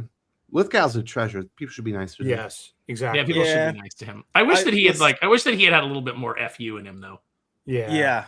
I would love to meet him at a con. I want him to sign my my Buckaroo Banzai. I got Peter Weller to sign it. Now I'm like, oh my God, let me get everyone living to sign my Buckaroo Banzai. I would love to get Christopher Lloyd. Christopher Lloyd's going to be at Fan Expo Boston. Am I going to spend $100? Dallas. What are you talking about? He was literally there. I missed him. Yeah, I mean, like, yeah. Go spend the $100, Sully. I should. Huh? Christopher Lloyd is a treasure, and we don't know how much longer we have with him. All of our icons. Then you wanted to buddy up to the fucking. You want to? Here's a dumb secret. You know why I'm Reverend Sully? Because of Reverend Jim Ignatowski from Taxi, the wackadoo stoner, who's a spiritual guy. Okay, Louie. I love Reverend Jim. I heard he wasn't even supposed to be a regular. But it's one of those situations where he came on and he was so good and they liked him so much they kept him. Yeah, I mean if you can find it on like streaming or anything, everyone, the early '80s sitcom Taxi, it's a gem, and Mary Lou Henner is a natural beauty. Wow. Chad Live says no, Aaron. It's a Prime 1 Godzilla -1 statue. You didn't take damn right. It was standing up, and I didn't make. Well, I mean, you leave it there long enough. Why are you making it weird, Aaron? I didn't make it weird. Sully made it weird. Sully made it. I made it weird. I made the poo joke. I thought it was dong pics or something. I thought it was code. Okay, X-Trans says that George R.R. Martin should write a comic for DC. George R.R. Martin needs to finish his damn book. No, he's already written comics for DC. Yeah, stop doing that. Write your book. He's finished. You know. Yeah, he's written several comics before the Song of Ice and Fire blew up. Became the TV show. Although I think that book series has been very successful for a long time, but he did write comic books at one time. Put him and Jim Lee together. That'd be great. Oh yeah, they'd be late for everything. Ultimate Endgame 3 is trash. Peter crying at We just reviewed it. Really? Yeah. Wes and I just reviewed it. Who wrote that? Denise Camp. Oh, what a surprise. I know, right? What, you mean the next Alan Moore? Isn't that what Liefeld called him? And the embarrassing thing is Liefeld has actually worked with Alan Moore. Yeah. More like Denise nuts. It's more like that. Oh, but Ultimate Endgame number 3 is not a positive review. I'm going to put a spoiler out there, but there's a lot of bad things in there, and you do see some bad stuff happen to Peter. It is non-fucking sensical. A Dennis Camp book is nonsensical? What?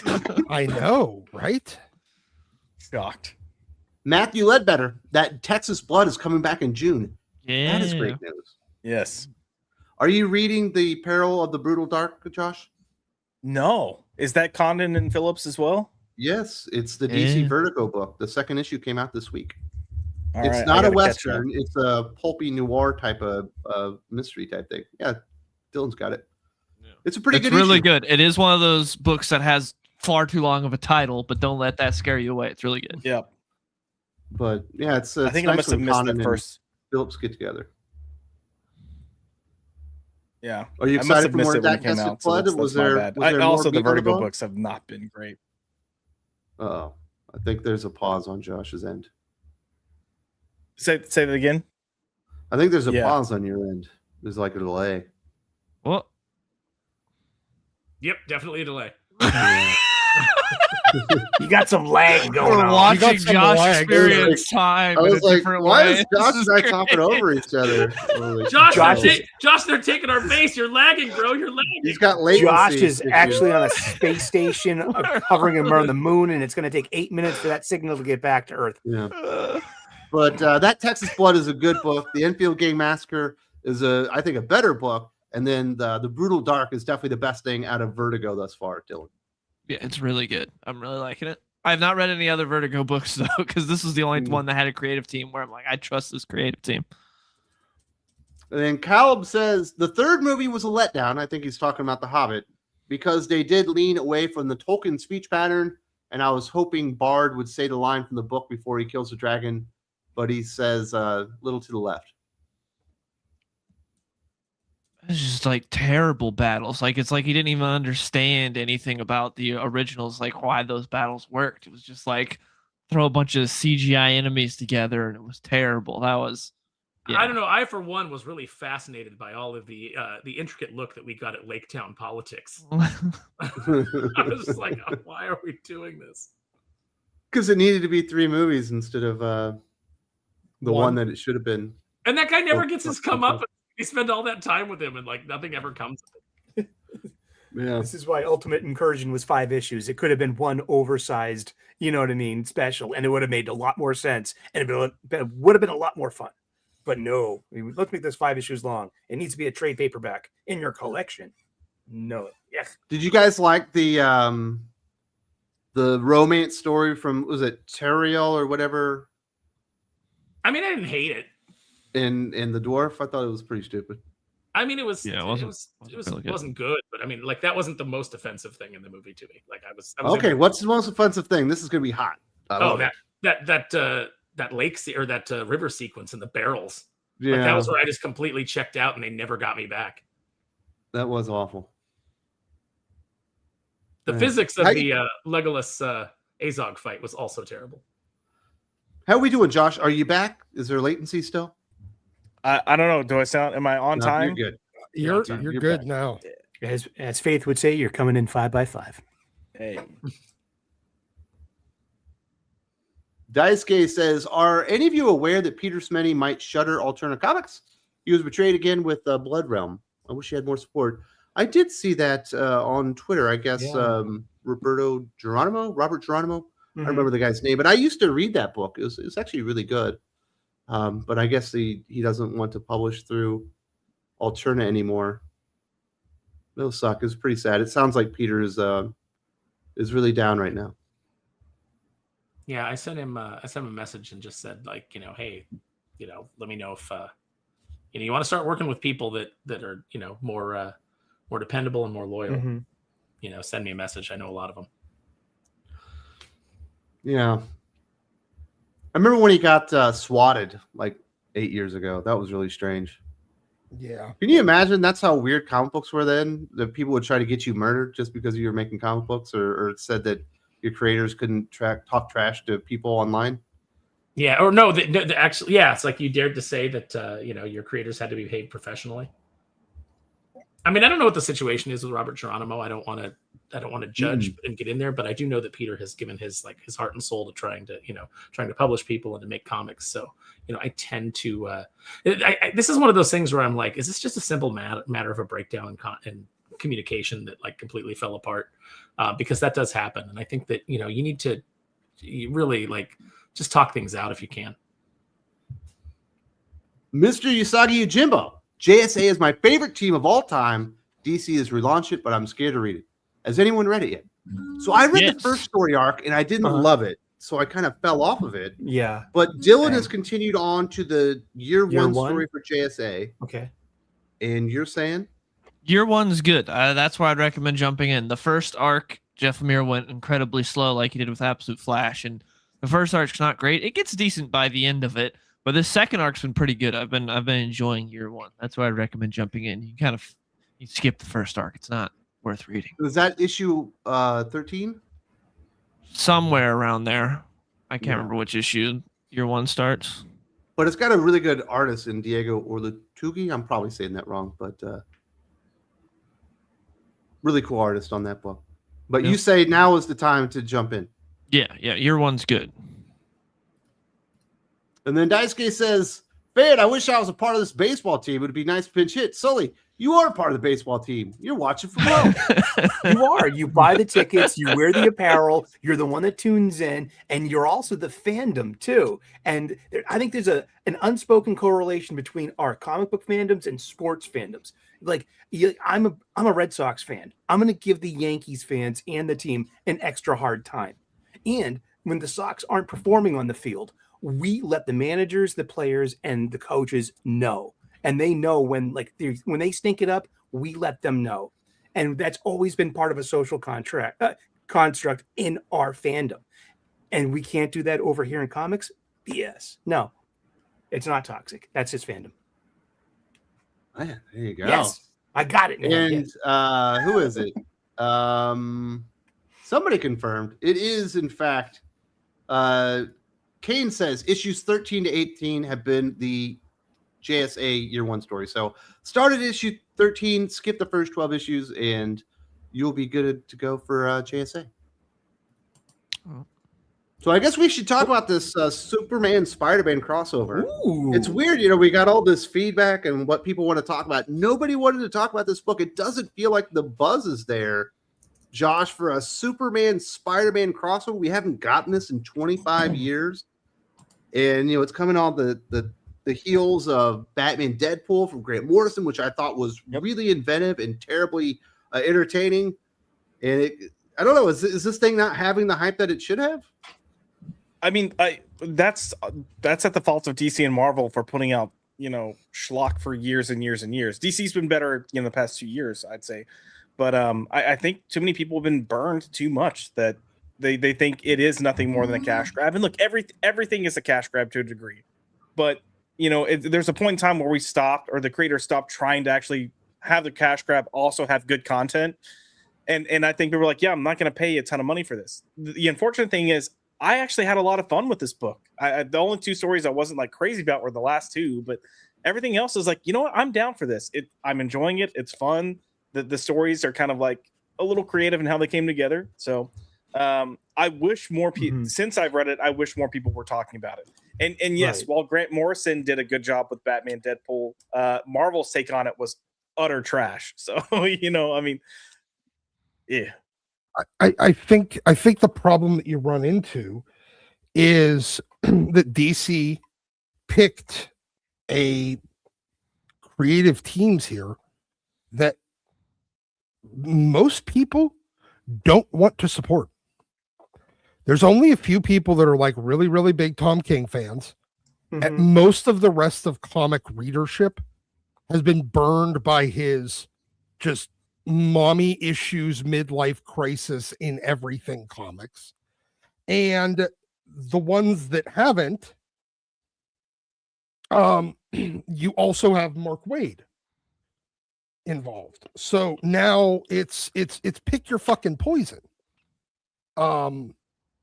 And I don't think anybody's really interested in purchasing poison at the moment. Right. I got it in my pull list, Doc. My shop knows me, and I I have Superman on my pull list, and they know I was into the Batman, Deadpool, time, so they put it in my pull list, and I put it back on the shelf.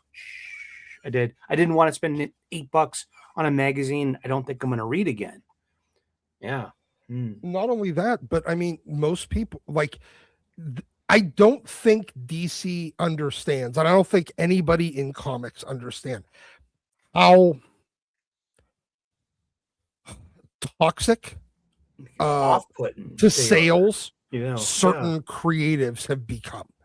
Like, yes, they have their diehard fans. Yes, they have the people that are unaware of how shitty they are. Right. Most comic fans at this point, I think the ones that are left Mm-hmm.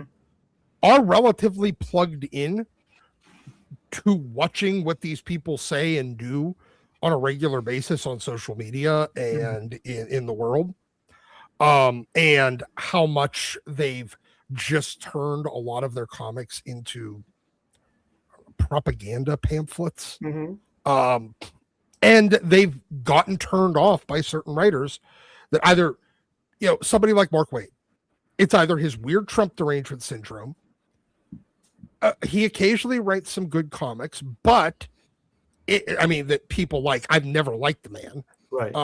But then if anybody pays any attention, spends like 5 seconds watching him and how he interacts with the world, they're like, oh, he's a despicable human being that I would be happy if, or well, not happy, but let's just say I would hold my bladder if he was on fire.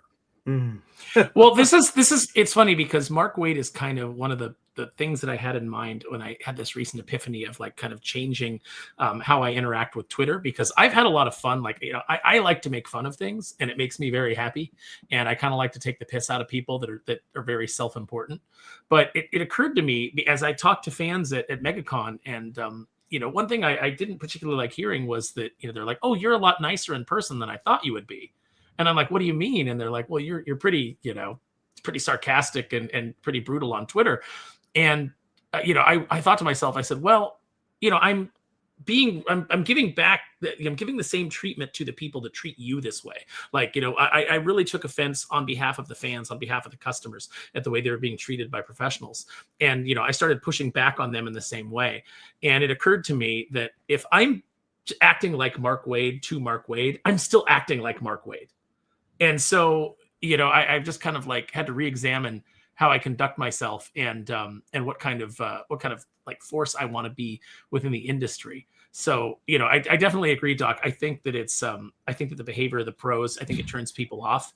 And so I don't want to be one of those pros. I want to be somebody who, gets people into indie comics, who, can promote people and have them not feel like, oh, if I retweet his promotion of me, I mean, I appreciate it, but if I retweet it, I'm going to get blacklisted. It's like, I kind of want to avoid that. It's one thing if comics still had an audience the size that it had 15, 20 years ago. It doesn't. So many people have gotten into the my boat where they're just like, nah, I'm fucking done. Like, our pond is only so big. And yes, and they keep evaporating it.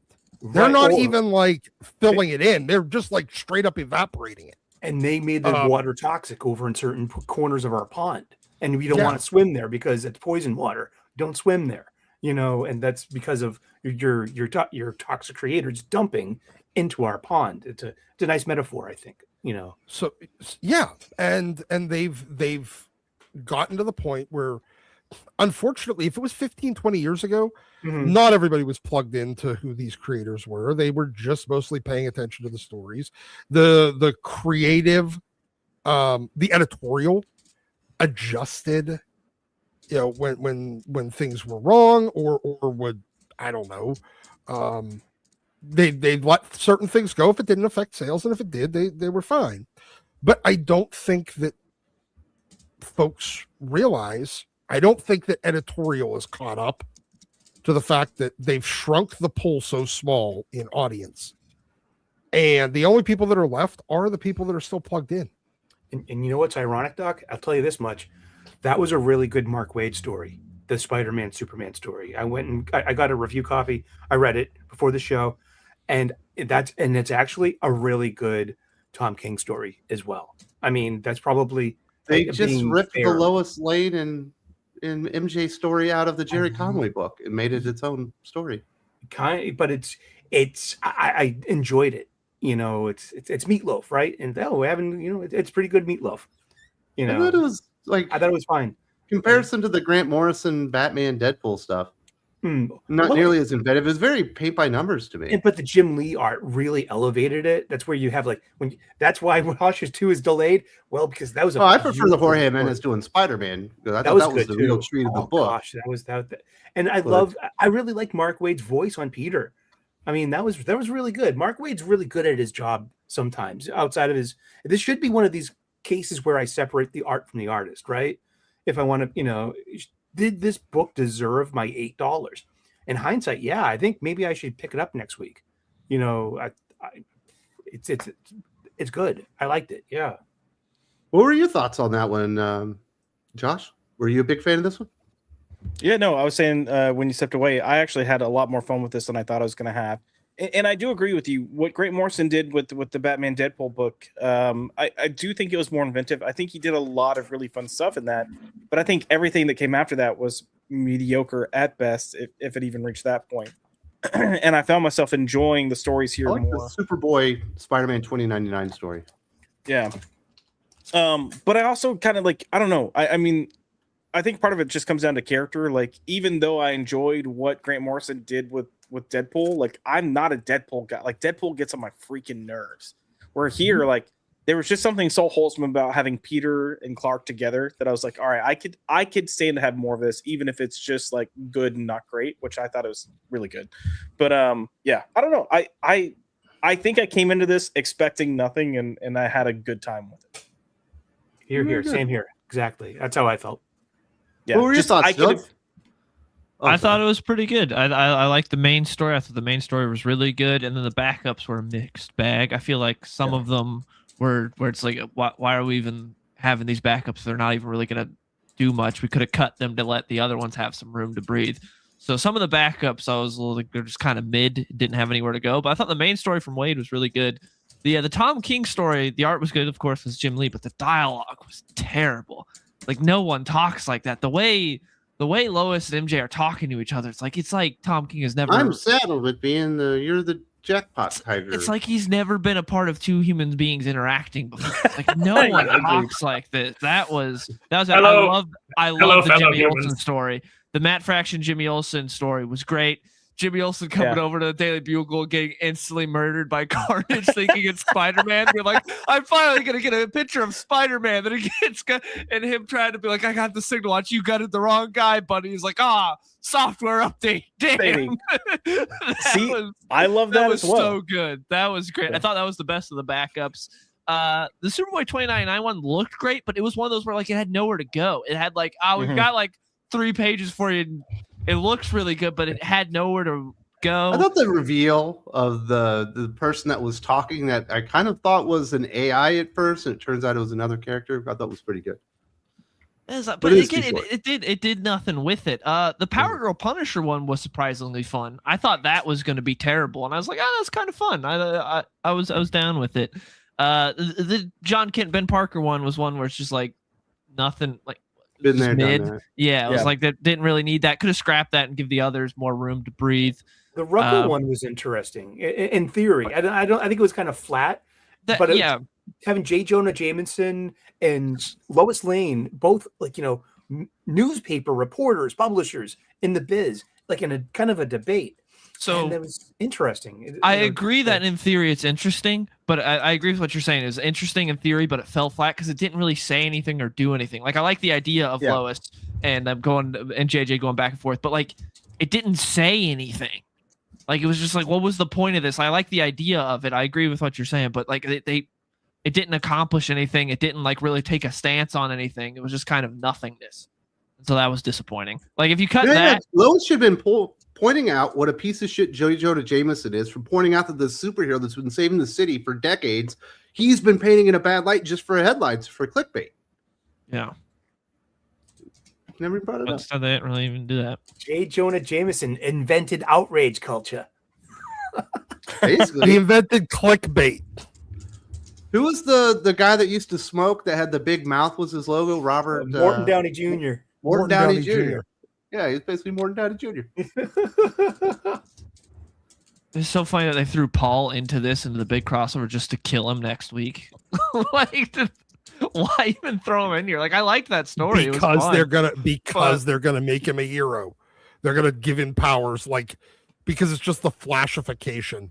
I did see someone say he'll be reborn as a mutant like Kamala Khan. It's like, yes, that would be great. Do that. Or maybe he'll come full circle and become his father, Rabin, and become a big bad. That's what I think. I don't know. I think maybe my issue was that I literally just read the Jerry Conway Spider-Man, Superman, like Battle of the Decade or whatever the book was, or no, Battle of the Century. I think it is. It's very, very similar. Like it's not the same thing because it's different villains, but the rapport and everything, it almost feels like a sequel to that almost. I mean, yeah, I get that. I think part of me too is just glad we're getting something from Marvel or with Marvel characters that isn't utter trash. Like, I'm like, thank you. The Punisher book right now is not trash, dude. You should read that. No, I am reading Punisher. There are some good things out there, but I think in general, like 98% of the Marvel line is utter trash. Yeah. But that image of Punisher coming out of the MRI machine and looking like that he put on about 180 pounds of pure muscle was pretty great. Yeah, they've kept that from Red Band where he's just humongous. He is ginormous. No. So it exceeded most everybody's expectations? Pretty much. Yeah. Very nice. I mean, when your expectations are the floor, Right. it's not exactly hard, but I would say my expectations were above the floor because this was DC side of it. Now Marvel side, that's where it's on the floor. For DC side, I was expecting something decent. The Marvel side's got Meltzer doing the main story, and then you've got a Jeff Johns, Gary Frank back up in there. They got some good not Marvel writers that they brought in to make it not bad, I guess. Yeah, they actually decided to spend some money on this, which is nice. Hopefully that one will be good too.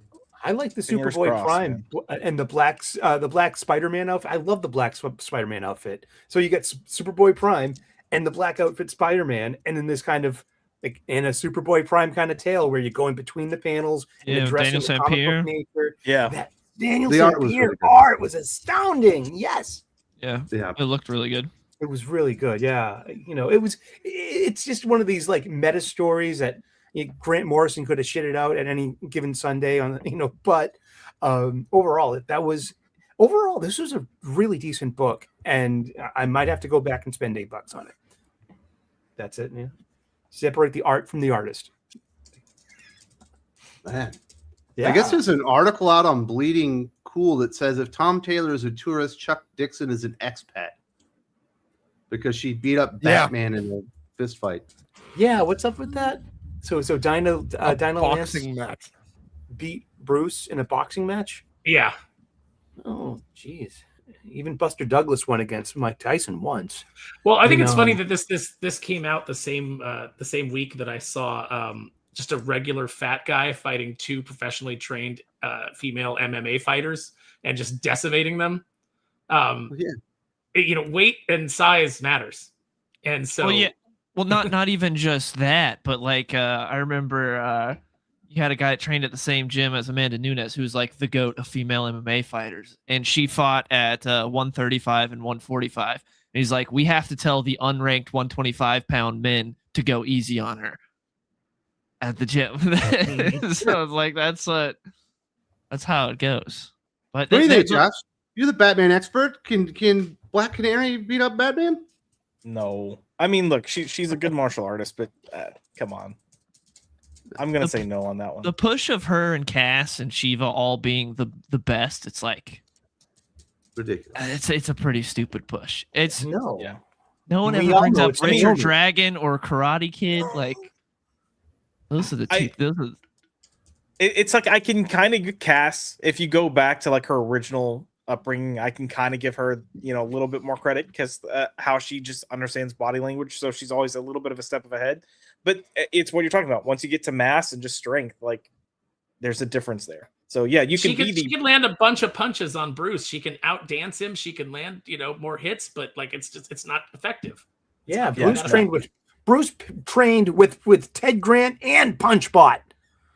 Remember that. I mean, and Shiva, like he's trained with a ton of people. Yeah. So I mean, look, if fought Black little Canary's gods and didn't die. Yeah, if Black Canary's going to use her scream in the fight, then maybe that's one thing, correct. Yeah, but Batman Off-World, this is current canon, and that's like holy, that was a really good book, and that's Batman as a fighter, fighting. Yeah. So it's like, yeah, it's just, so canonically, even in the most current of DC continuity, would that was it a lucky punch? Or did he what is it? Was he distracted? Was it a sucker punch? Did she, No, I think they were just having a clean fight. Did she win on points? I don't get it. I didn't think Tom Taylor wrote that book. I thought that was a Tom King Black Canary. Tom King wrote something very similar. They both, which is why I confused them in my tweet. Right.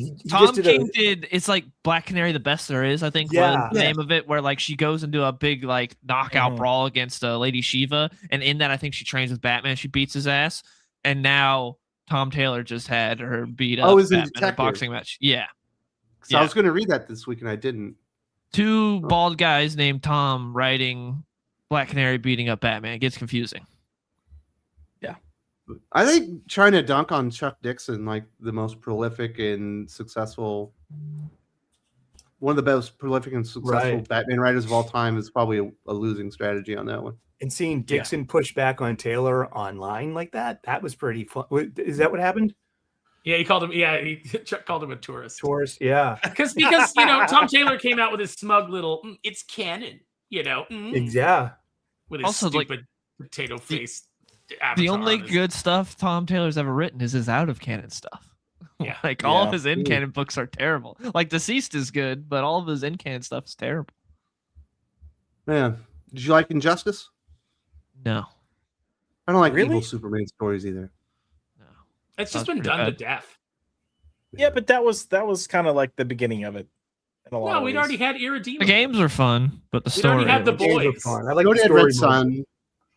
I like the design of the DC characters in universe of Injustice for the game. I like that kind of stuff. Like, oh wow, that's a really good interpretation of Green Lantern.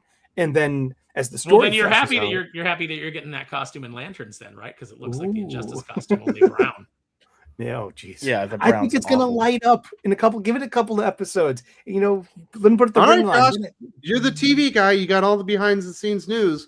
Should we be worried about lanterns, or are we all crazy? Listen, I don't know. I'm not satisfied with how it looks. Just on the surface level of like, if you're gonna have a Green Lantern show, like have your suit be green, which feels like a rule. Aside from aside from that though, I don't know what we're going for, because the entire time I watched the trailer and everyone's like dropping F-bombs and cussing, it felt like when you're in the 5th grade and you're trying to like be cool and show how badass you are because you're dropping like cuss words, but you're still just a little punk in the 5th grade. That's kind of what it gave me. Where does this fit? Like, you're gonna have Nathan Fillion that's apparently in all 8 episodes as the Guy Gardner from the Superman movie. Like, how does this work? I want to give it hope. I'm not convinced it's going to be good. That was the impression I got from the trailer. Yeah. Unfortunately. Not excited. And Kyle to me also... Wait, no, Hal, sorry. Hal to me looks like he's just not a pleasant character. Played by Kyle Chandler, so I knew who you're talking about. Well, they got to drag him down, man. They got to drag him down to make John the bestest ever. Very Tom King, right? On the probably going to Parallax. I mean, they gotta that's where he's going. He's got gray hair. You know what I mean? So I just it's the most logical thing. you need a film budget to do this stuff too, and I don't. We'll see. Sully, you're getting some pushback in the chat. I am. Yeah, Warhabit says that the Injustice costumes are dog shit. Oh, I didn't like the design of the Batman suit at all. And the Nightwing suits were kind of lame, especially when Damian adopts the Nightwing persona out of sheer guilt. Superman suit is trash. I didn't mind that all that much. That kind of reminds me of the Eradicator suit from the Reign of Superman, 30 years ago. So I don't mind. Doesn't have the cool glasses though. Exactly, but I don't really mind the Superman design. I like the Atrocitus design that they had for that game. I thought that was so cool. Atrocitus is cool, but I feel like the vast majority of the Injustice designs are ass. I like the Nightmare Scarecrow look. That was kind of cool, but it's all generated by fear gas. That was kind of fun, and I didn't hate the Superman in Injustice 2. I thought that costume was kind of cool, but not necessarily for Superman, but just a kind of cool design. But yeah, otherwise not a big fan. When I was back in America on that vacation, we went to an arcade with the kids, and I was trying to get my oldest son to play that Superman game. It ended up being Injustice. I guess it was like a fighting game, but he kept wanting to gamble and try to win prizes until he realized that I was winning cards by winning fights, and the game was spitting cards out at me. Mm-hmm. And then he wanted all my cards and took them. You gotta earn them, boy. Not fair. Do all games do that now, Dylan? Should I be going to more arcades? Because that was pretty cool. Not all games, no. As far as I know, only Justice game does, and that's the mobile version that they just blew up and threw on a TV there for the arcade game. Mm-hmm. Yeah. Oh, so I was enjoying some slop. I wasn't even enjoying the good game. No, you were enjoying some mobile slop, but it's okay. Yeah. This is why I play pinball. Man. This is hard to impress Dylan when it comes to games, dude. It is. Yeah. Maybe if you get I'm that just Steam telling Deck. you what it is. Gosh, Dylan, why do you hate everything? Exactly. Toxic But my fandom. kids would not play any of the games in the arcade. They would only play the little claw machine or anything that they could win tickets with, so they could win a prize off the wall. Man, kids these days, what's wrong with Getting you? them addicted to gambling early. It's just a children's casino is what they turned it into. It's all games. The child casino. Yes. It's like You need them to Chuck E. Take Cheese them to was some like Muay that, Thai too. fights and have them play some bets. They'll love it. Oh, they get tall enough for pinball, man. That's a game changer. We do have Rooster fighting here. Maybe they'd enjoy that. Who calls it rooster fighting? Cockfighting. Cockfighting, whatever. Wes Calici says that Dylan just has good taste. Does he? I mean, I agree with him on his comic recommendations almost all the time. So, and we like some of the same games. So I'm going to say yes. He says, I need something beyond a PS3 to impress Dylan. I still maintain PS3 is the best console they ever made. Dylan would know because he doesn't play consoles. He only plays computer games. But I played PS3 all the time at my friend's house. That was what my friends had growing up. fantastic, wasn't it? I hate the tiny little controller. I hate that controller. It's so tiny. It's made for people with small hands. Small hands smells like cabbage. What? Connie's. Let's hear for the peeps. We got HH the Fam over to Sigma Comics. Another wild one here at C2E2. But sending a shout out to the best of the biz, Calico Book 3 on the way. Sign up to be notified the comments. Dude, Now, that's here's absolutely the interesting thing is that there is so many cons going on this weekend. There's C2E2, there's Galaxy Con, there's Planet Comic Con. WonderCon. There's an expo going on in Indianapolis. There's WonderCon out by me, in Boston. Which, by the way, today. yeah. So there's huge. 6 cons, which means that HH has had to split himself into 6 individual beings and be in each one to sell out. I've got it figured out, Aaron. There's H. Multiple, There's man. H. There's HHH, and there's Just quad progressively Like gets you more said, H's. there's a little bit of Triple H. The Triple H. He's a wrestler. That's why we do what we do. So, Sparrow, you ran into to HH at MegaCon, and you said he sold out in 2 days? Well, I didn't run into him. I sought him out. Well, yeah, you saw him, man. Yeah, so on Sunday, I went and hung out with him at his table with his feet up on his table and his big signs on it that said, "We are sold out," because on Saturday, he was out of books. So Casey just got to roll around the con. That's a good problem to have have. a good time. Yeah, it's a super good problem to have. I want to be like HH when I grow up, man. I want to sell out everything I have. Hopefully he sells out at C2E2. I'm sure he will. HH has got a mad hustle. Yeah, very cool. I want to be like HH so I can go up to Jim Lee and tell him he has a responsibility to write the shit. Oh my God, it was so great. Oh man. I just walk right up to Jim Lee and say, like, what are you doing, man? Yeah, but DC's kind of like turned it around. He really should have talked to CB and given him an earful. Like, listen, I don't think. CB. Well, I mean, CB already had a mouthful of whatever whatever food he was concerned about. Put down the crab rangoon. We're gonna have a conversation, sir. Jack Hanma. Nick Fuentes rumored to be Del Rusk in Avengers Doomsday. Kevin Feige stretching far on this Hail Mary pass of true. Who's Nick Fuentes? There is.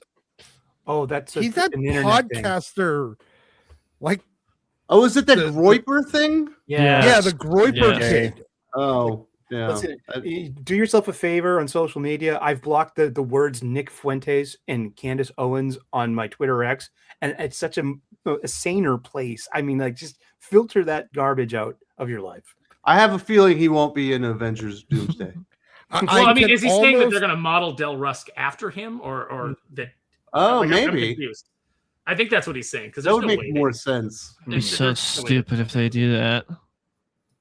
Yeah. I mean, to be perfectly honest, I mean, Del Rusk was the Red Skull, and they call Nick Fuentes the Nazi all the time. Well, they call you a Nazi all the time. They call me a Nazi. That doesn't really mean anything in the world anymore. No. But I think he actually they already was made Jordan Peterson oh, geez. the Red Skull, right? Yeah. Well, but I think they made Nazi meaningless, and then they had to move on to fascist, and they've already burned that word out. So, like, nothing means anything anymore. No, yeah, exactly. That would be a weird choice, but I wouldn't be surprised.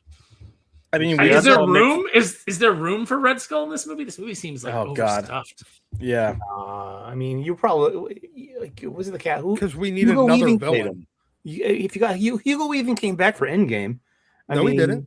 No, it wasn't Hugo. No, Weaving? he did not. They recast. Really? Yeah. Yeah, that was a different actor. Wow. Okay, I presume that Sounded just like if it fooled me too, Dylan. Okay, it did. I'm sorry, Sully. Yeah, that actor, I can't remember if I think he did the voice of Magneto as well in X-Men 97. And then Daisuke says, as a hardcore gamer, Dylan frustrates me. Oh, This is someone. This sounds like someone with small hands enjoying that small PS3 controller. I shouldn't have made that comment. Oh man! So there's like beef in the hardcore gamer communities. I don't know. All I've said this stream was that I didn't like Marvel Rivals and the PS3 controller sucks. No, you were trashing the Injustice game that I was. I didn't trash it. I said it was a mobile game that they blew up for the arcade. That's all. I didn't trash it. Didn't you talk crap on World of Warcraft? No, I said he said he never played it. But by the way, the guy that played Red Skull in Endgame was the guy that played Aaron on The Walking Dead. Oh, I like Aaron. He was one of the better characters. I mean, I've always thought I'm one of the better characters. No, Aaron was the gay recruiter. Yeah, the gay recruiter guy from. Wait, he was recruiting people to be gay? No, he was recruiting people to Alexandria, I think. Yeah, he ends up with like a metal like hand or something, and the flail hand. Yeah. How does gay recruitment work? Do you just be like, hey, come on in. Hey, just hold this guy's hand, walk around for a while, see how it feels. No, he's like, it's hell out there fighting the dead. We got a place for you. Do you guys remember the Stephen Yeun bit that he did where he was like, walking down the street with your friend, your hands and you think that was weird, but I'm not gay. You are. You are gay. That was great. The more you know. Yeah. And Dylan, you say that the Walking Dead games are good, though, right? No, I if you like the Telltale games, they're good. If you like that style of game, but Telltale is very much like you pick dialogue and you watch things happen. You don't really choose your own adventure. Yeah, you don't really do much in those games. Hmm. So if you like that, then the story's good. But it's not much of a game. Movie. Yeah, exactly. Caleb, Josh, did any of the teachers know about what Harry's dad was doing to Snape, or did they just choose to ignore it? Yeah, no, they knew. They got in trouble. So Dumbledore purposely made Remus Lupin a prefect when they were in school to help keep James and Sirius in check. And then after the incident where Snape calls Lily a mudblood, that's when they started turning Them's around. fighting not words, being- dude. Yeah, that's when he started not being a douchebag. So So you're really excited about this show, huh? I'm cautiously optimistic. Did you see how much they're spending on it?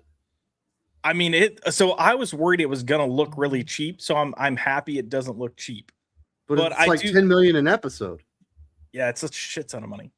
10 episodes a season. That's 100 million a season. 8 seasons. That's $800 million. Well, it might even be more than 8 seasons because that's what they were saying. Like once they get to like book 4 and 5, it might be 2 or 3 seasons per book. That is one thing with HBO Max though. Their shows tend to look good. They're not like Disney Plus shows. It's like, where does the budget go? It looks terrible. At least with the HBO shows, no matter how good or bad they are, they generally look pretty good. Like you can see where the budget went. Yeah, Disney Plus shows the budget goes to Gavin Newsom's pocket. Pretty much. Bad. So does most. Do we have anything last? Let's do this one thing last. There's a bunch of reporting. Doc and I talked about it last week, where we got a bunch of these indie books like Dork and White Sky and Nectar kind of blowing up, and now there's further reporting this week, and it's kind of backs up something that Aaron was feeling at MegaCon, where there's this overwhelming amount of optimism and excitement about indie comic books that. It's not just those new titles that are seeing increases in orders. It's titles like Spawn, Scorched. It's titles that have actually been out for 4 and 5 years are seeing upticks in orders like Ice Cream Man. What do you think's going on here, Aaron? Are we seeing like a renaissance on the indie scene? I mean, I think so. I think that people are getting excited about like different types of stories that are outside of like the superhero genre.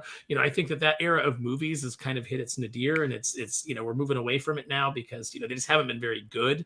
They could have been continuing that, but I think that enough people are kind of like gotten interested in comics in general that they're kind of gravitating towards people that are doing what their taste is in stories, and those aren't always superhero stories. So I think that the indie scene is heating up. I think that the indie creators are treating customers well.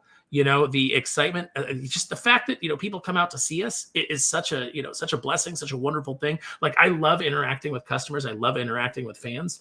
And, I love hearing about like what their ideas and what they're reading. And I like having those comic shop conversations. And I think you get that with indies. And I think the problem is the people that were working in the mainstream started to think they breathe some rarefied air and they're better than the customer. And and you see it in the attitudes of like Tom Brevoort when he goes and he does an interview and he says like, you got guys saying, we'll tell you what you like and we're going to keep you outraged because it keeps you engaged. That's the sort of thing that like eventually kills interest. Whereas on the indie scene, you can go and you can interact with the creator and have them actually appreciate you and your business and what you have to say, because they actually see the bottom line. They see what, their sales are. It's not hidden behind all these walls and, of like corporatism.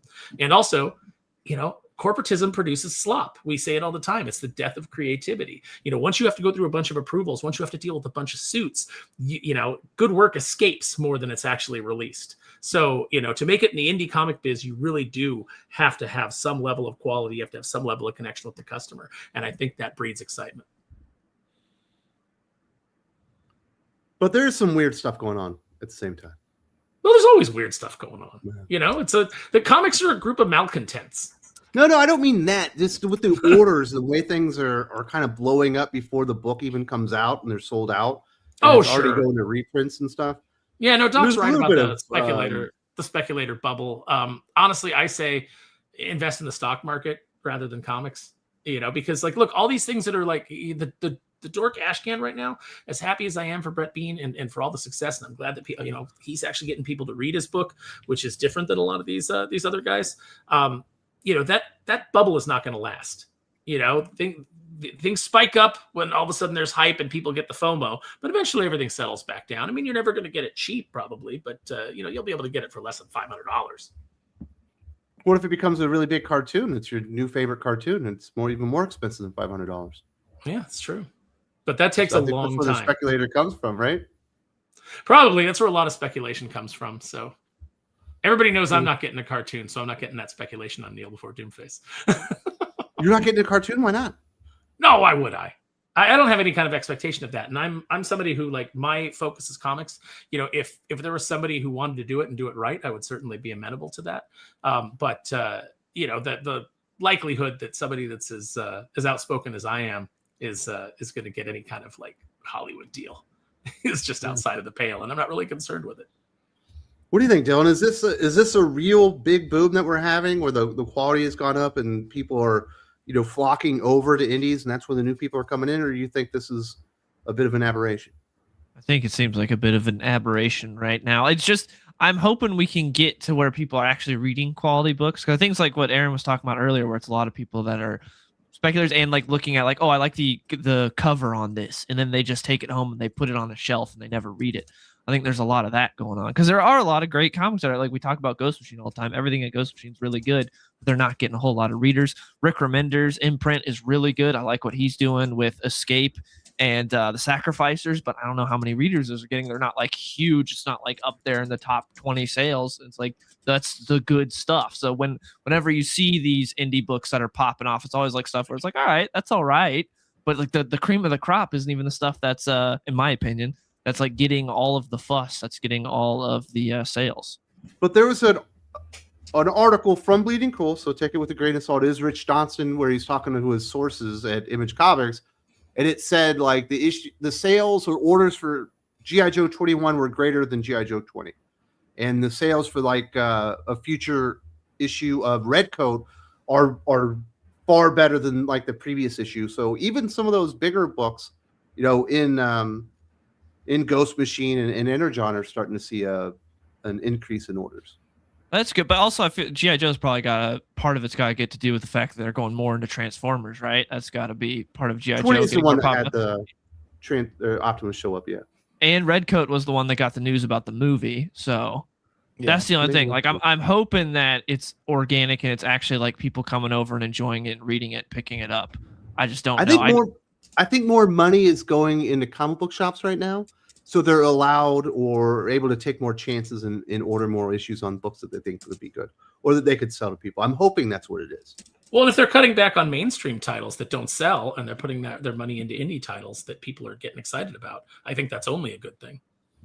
Yeah, what I'm hearing from the people that I know that are comic shop owners is they are definitely trying to do that, but they have such a like group of core shoppers that come in that are in this like FOMO of, oh, I need to keep picking up these Marvel and DC books because I feel like I'm going to miss something if I don't. And they're essentially hate reading it. They hate it, but they're still buying it every month and aren't taking the chance to go pick up this other book because they're buying, you know, the slop. But I think that I feel like that's, I think that's a shrinking group. You have a lot of people like, I think you're seeing more and more people like me that were sticking through because historically it was, okay, this is a bad story or it's a bad run, but I don't want to break my run. And I know it's just, they're going to adjust. But I think like, especially on Marvel and possibly even like mainstream, like DCU, they're just like, no, they're actually not going to. They are abjectly refusing to alter course. They are not going to course correct, and in fact, they're going to make it worse because I'm complaining. Because you have these people like a Tom Brevoort that somehow wildly misunderstood, like must have read Eric Bischoff's book once. And was like, oh, yeah, I'm just going to do that all the time and ignore the fact that it also put fucking WCW out of business.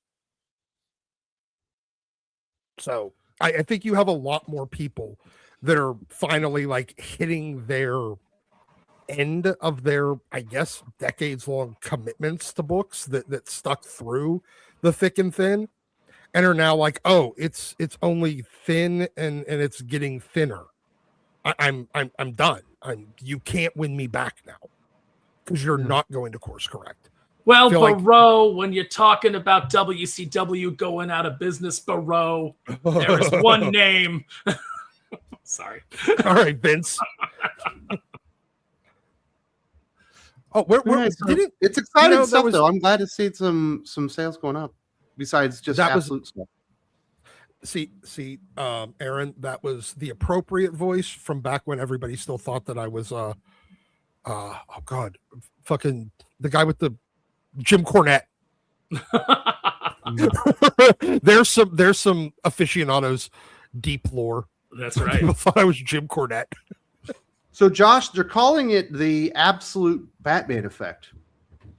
That interest in absolute Batman has sparked all this interest in all these indie books. I'm hearing that from my LCS owners as well. There are a lot of, and it's interesting. There are a lot of people that are coming in that are wanting to check out the absolute books, that are kind of claiming to be manga readers that are checking it out, and then also falling over into other comics. Which that's a good thing. That's ideally what you want to have. You want people to come into your shop because something's big, and while they're there, pick up another book or two that maybe doesn't fall into that category. It's the same effect that New 52 actually had at the very beginning when it came out. Like, a lot of people came in because they heard about New 52, wanted to check it out, and picked up other things. And my local comic shop owner talked about how good their sales were around that time when that first year that New 52 launched. He was like, we were selling books across the board. So if that trend continues, yeah, I think it's a good thing. I just, kind of going back to what we talked about earlier, I think we need to be careful about the speculation aspect of it, because that's always like a false flag. What? I was just going to say, I think that they're calling it the absolute Batman effect, but comic publishers and store owners have a long history of misattributing booms. And I think that while they might be actually experiencing a little bit of a gold rush, they're misattributing it to absolute Batman. I don't think that that's necessarily the case. I think we'll find out about 5 years from now exactly why the money started flowing in again, and I think we'll end up being very wrong. All right. Caleb says, "Do you think Black Snape's dad went to get milk?" So this is from the books. Snape grew up in poverty, lived in an abusive household where he was neglected. I'm not joking. So sounds like a yes. Yeah. And Daisuke says, "I'm going to push back a bit. Satoru Iwata was a suit, but he was also a creator. He ushered Nintendo's golden age. We need suit creative leaders."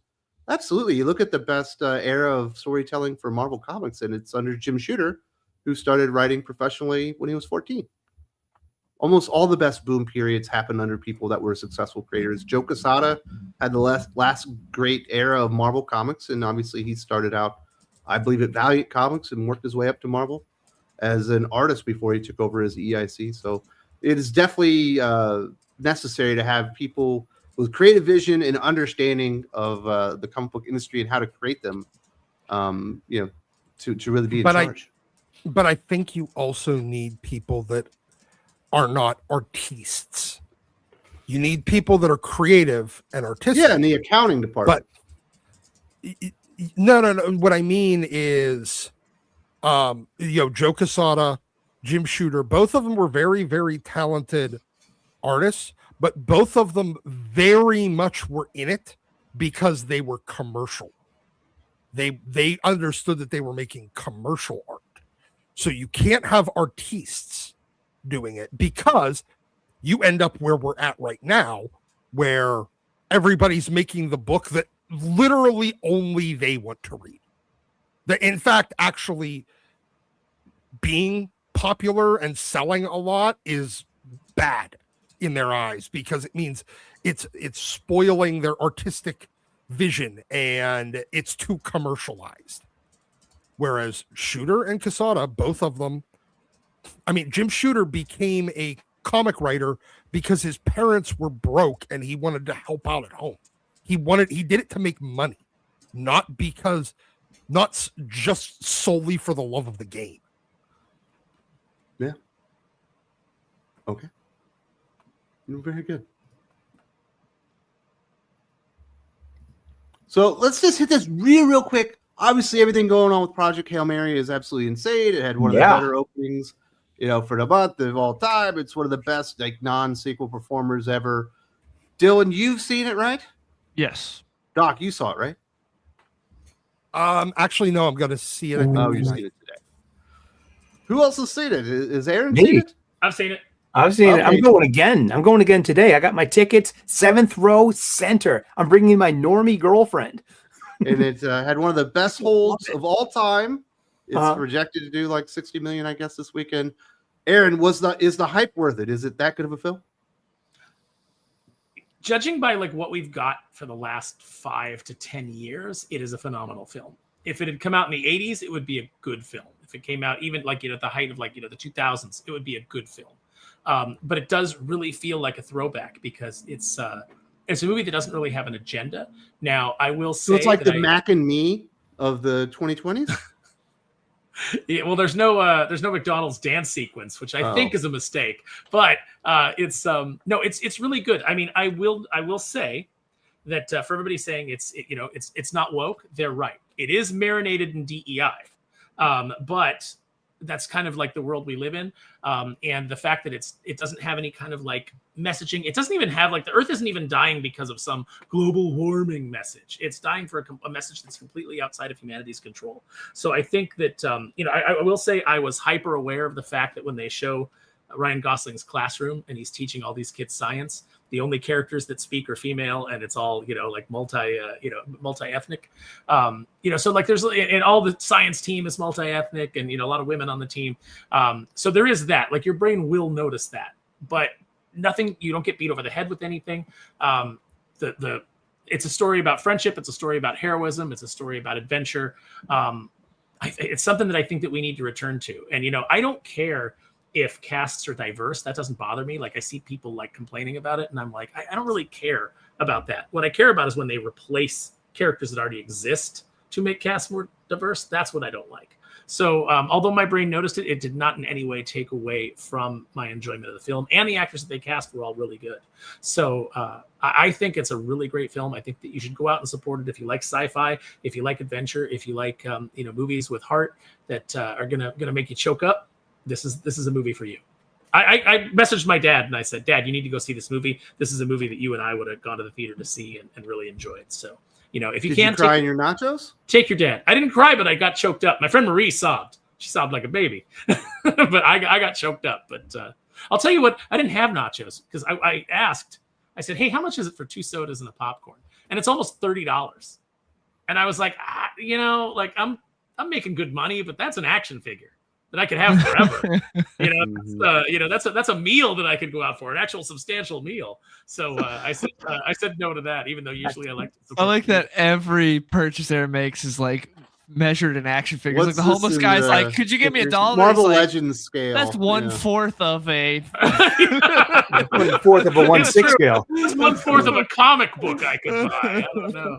I did have the guy in the parking lot roll up to me with his bottle of Windex and be like, hey, bro, and I was like, nah, man. And then he was like, oh, God bless. I'm just trying to get some food, bro. And I'm like, yeah, I could tell by your teeth that food's not what you're after.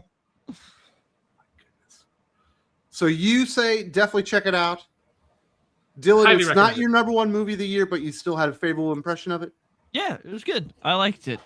It's a good time. Definitely see it in IMAX if you can. It looks great. So it's a good movie. It's fun. My only issue with it was that, and I'll see if Aaron Sully had the same problem, was that every time they introduce a problem, it's solved in 5 minutes.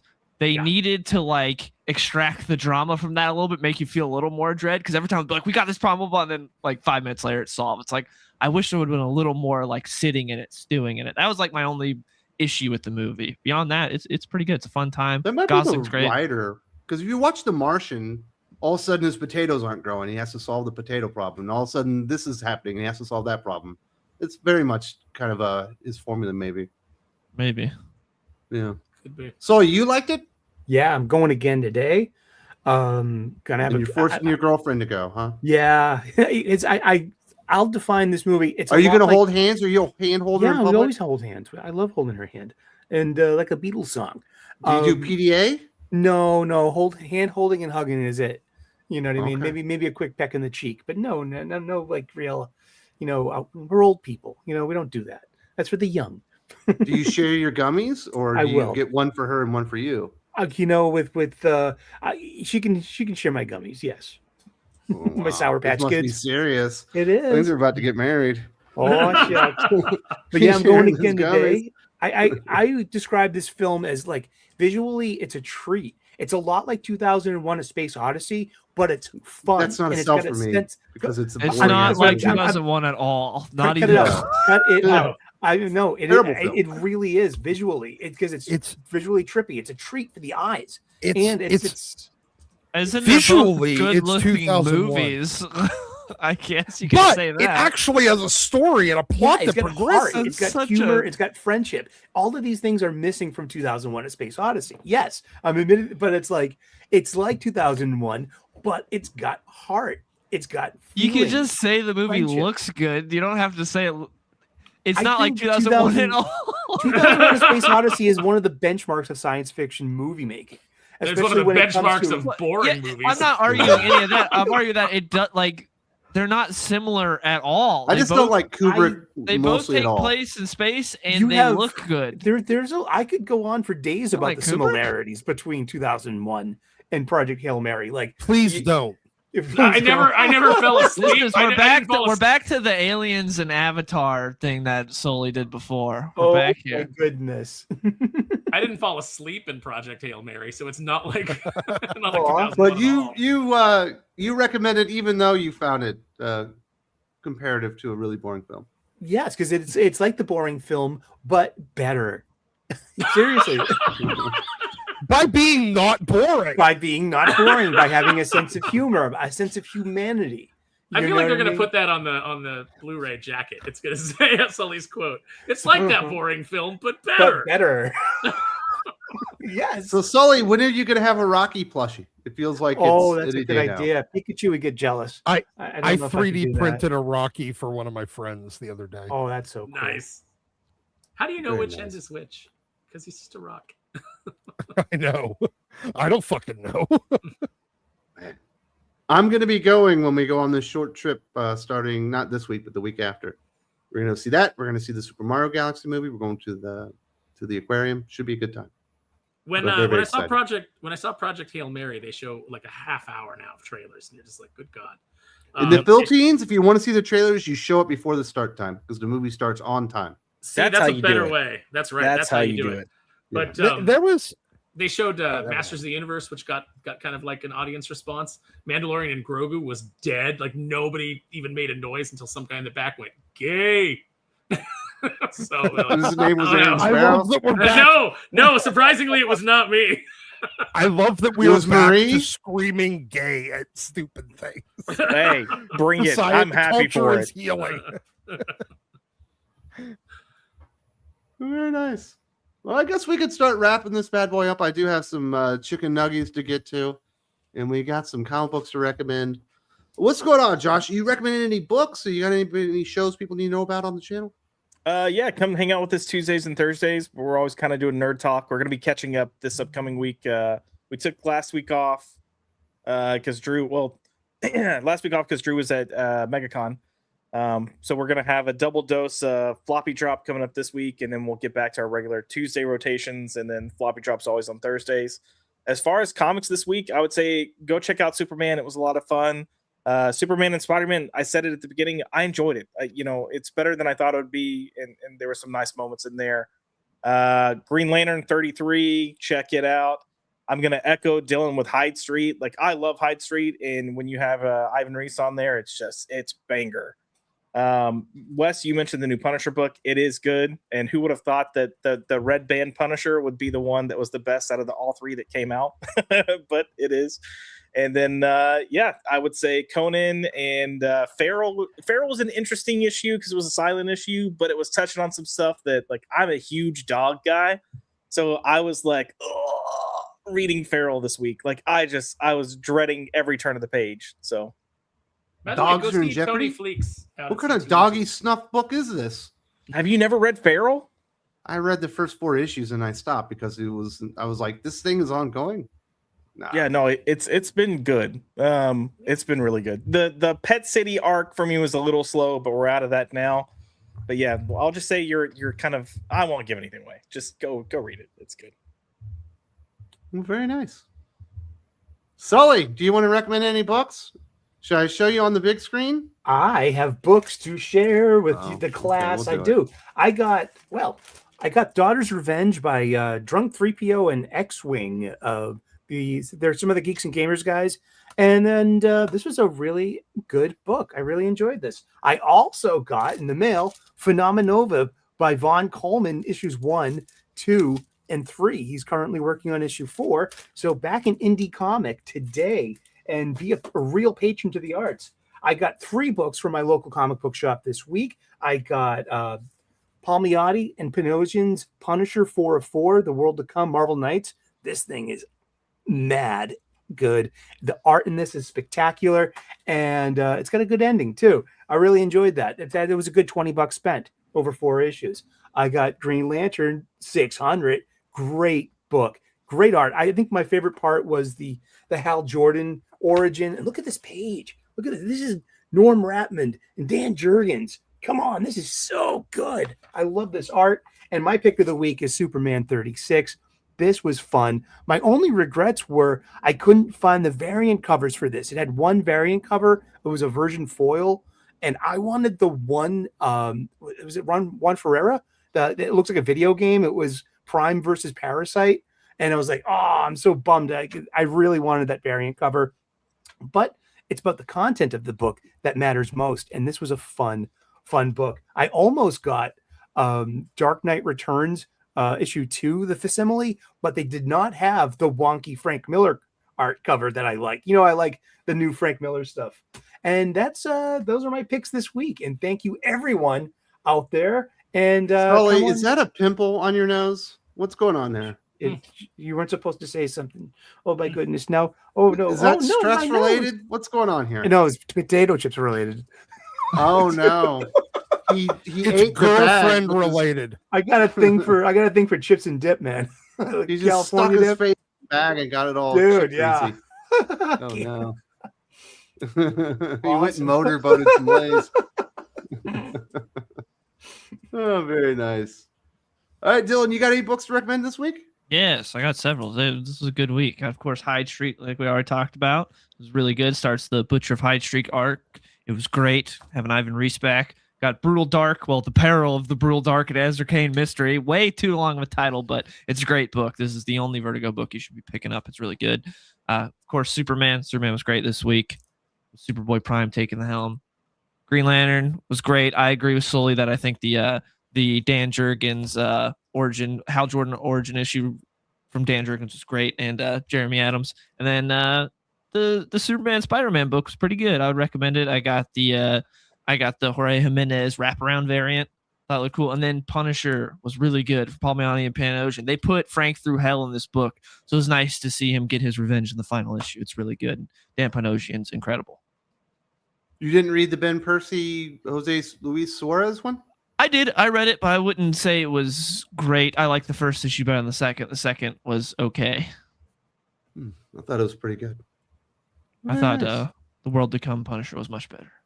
Did you have any videos forthcoming or that came out within the last few days that people need to know about? Yes, later today I'll have a video covering the Superman Spider-Man crossover up. So check that out. Full coverage. Are you going to cover every story, including the main and the backups? Yes, I'll be talking about everything. I'll be going over the whole issue. Very good. If you want some more in-depth looks, that's where you want to go. Sparrow, you got any toys or comic books to recommend? I got a ton of stuff to recommend this week. First of all, out at MegaCon, I picked up this beautiful print for Dylan. I don't know if you can see it. It's K-Pop Demon Hunters. It's a metal print. I know he's such a big fan that he will love it. Got it signed by Katya, the artist who's working with us over at TCM Press. She did our Silent Nights cover.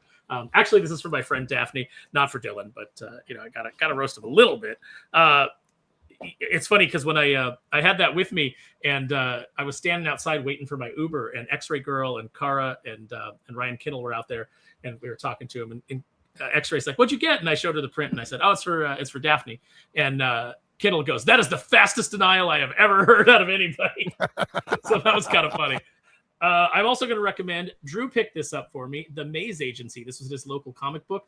This is a Comico comic that came out. It was Adam Hughes' first published work, and it's absolutely fantastic. It's by Mike W. Barr. It's two investigators that get caught up in various crime-solving shenanigans. I recommend that. Speaking of Adam Hughes, this is the cover that he did for. I don't even know what book this is. I just had to get it because it was Black Cat doing a nice little laser thing. I picked up this also from the Comics Mint issue of Turtles. Wanted that exclusive cover.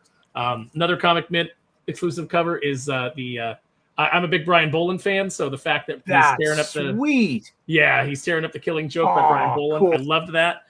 Like most people, I don't know what Exquisite Corpses is, but I did want the Tony Trophy cover because that's a really cool character design, and Tony Trophy kicks ass. We were talking about Dork earlier. I did pick up the exclusive of Dork #1, the foil variant from the Comic Mint. So that was good. I got Dirty Deeds from Caro personally saved this copy for me. And so I got this from her and she signed it for me. So I'm looking forward to digging into this. That's a Merc book that I was given for free. We won't talk about that, but it did make me laugh. And then, of course, I'm going to recommend, if you guys want to pick this up, we held some back for the website. They're over on the Comic Mint. So pick up your X-Men 274 homage of Kneel Before Doomface preview. And those are my recommendations this week. I do have some toys, but they're not. You know what? Here, yeah, I got one within reach. I'm going to recommend Warbow from Marvel Legends. This is a character from Crystar.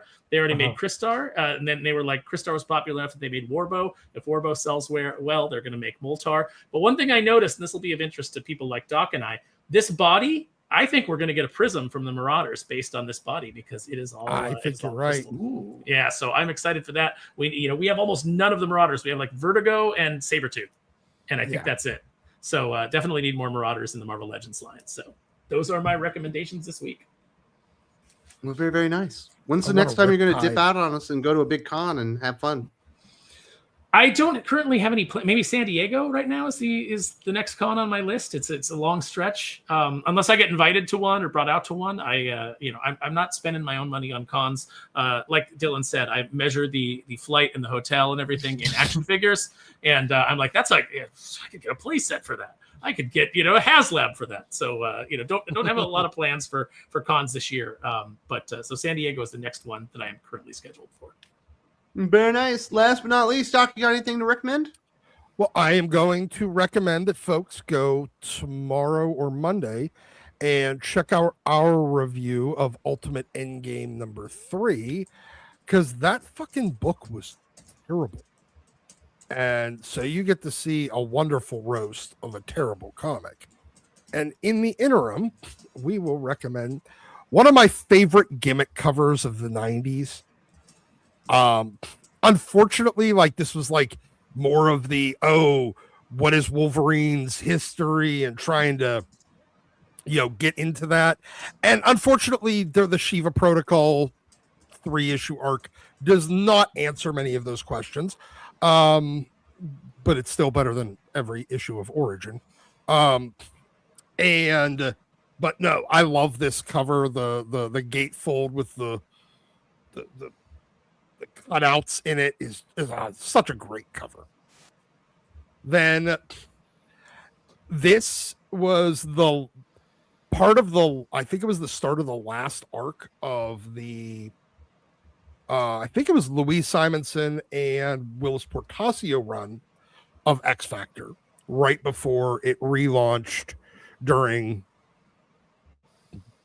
second Genesis, I guess, for whatever they relaunched all the X books and launched X-Men #1 and everything. But this Willis Portacio, Art T-Bear's inking of Willis Portacio makes it fucking amazing every time. First appearance of the Dark Riders, if I recall. It might be, yeah. I think so. And then we will go with, I know Wes is a big fan of the Uncanny X-Force run from Rick Remender, and I love this. This is the ratio variant J. Scott Campbell version. There is another version of this that is also exactly the same cover, but it's the Midtown Comics exclusive. So I really love this cover, though. But then I found some toys. So this Night Force Flint and Quarrel or I'm sorry, Falcon and Coral 2-pack. I got this the other day, and it's such a great set. I'm not a huge fan of most of the Night Force figures That so one, though. far. I haven't. This one though looks really, really good. And then we will. I know I recommended this last week, but I'm still so fucking happy about it. Found this clearance at Walmart for $15. I've never even seen Ghost those. Viper. Yeah, the Ghost Viper and the Dire Beasts. I was initially going to skip the whole like that crystal ball kind of section of the Cobra characters, but when I saw it for $15 on clearance, normally 60, I'm like, yeah, I'm buying it. Unfortunately, it was the only one they had, so I was unable to grab more. So now I kind of want to make a little squadron of Ghost Vipers, because I just picked up a bunch of Crimson Python, the Crimson Guard Python troops from Chinese eBay for like $8 a piece, but they didn't have any accessories. And I have a shit ton of Cobra retro troopers, so there. Doc, I just imagine like you being buried like the Chinese emperor and his terracotta army, with all my GI Joes. Yeah, that's how I want to go. Rank and file, Damn right. Yeah. So I really like these, and apparently they are a nightmare to find, and people are paying like $100 for one of them. I found it fucking clearance for 15. Time to flip it on eBay, dude. And apparently all the alternate heads are going for 15 each on eBay. So I can make my money back selling one of the alternate heads on eBay. Yeah, anything they do, anytime they do a Walmart exclusive, it's absolute trash distribution. So people all around the country can't get a hold of them. Like I said, I've never even seen one in store. So I don't have any of those. I did order some of the Night Creepers though that are part of that Dire. See, unfortunately, like that was the first time I saw one of them in a store, and it was clearanced. So I'm like, what the fuck? I don't even understand what their actual process is at this point. He said, everything's coming up, Doc. I got lucky. Did you guys hear how jealous Aaron was? He was like, I've never even seen that before. I am jealous. Like I would like to be able to get the Walmart exclusives easily, but Walmart says no. Yeah. All right, fellas. I think that is going to do it for this week's Comics Aficionados. We got the Sweet 16 going on right now. Probably some other sporting events. I think there's probably a car race happening this weekend. So everybody have a good time. Be safe. Enjoy Project Hail Mary. Enjoy your comic books, because this is a great comic book week. And we shall return next weekend. Snow Bunny Baroness drop.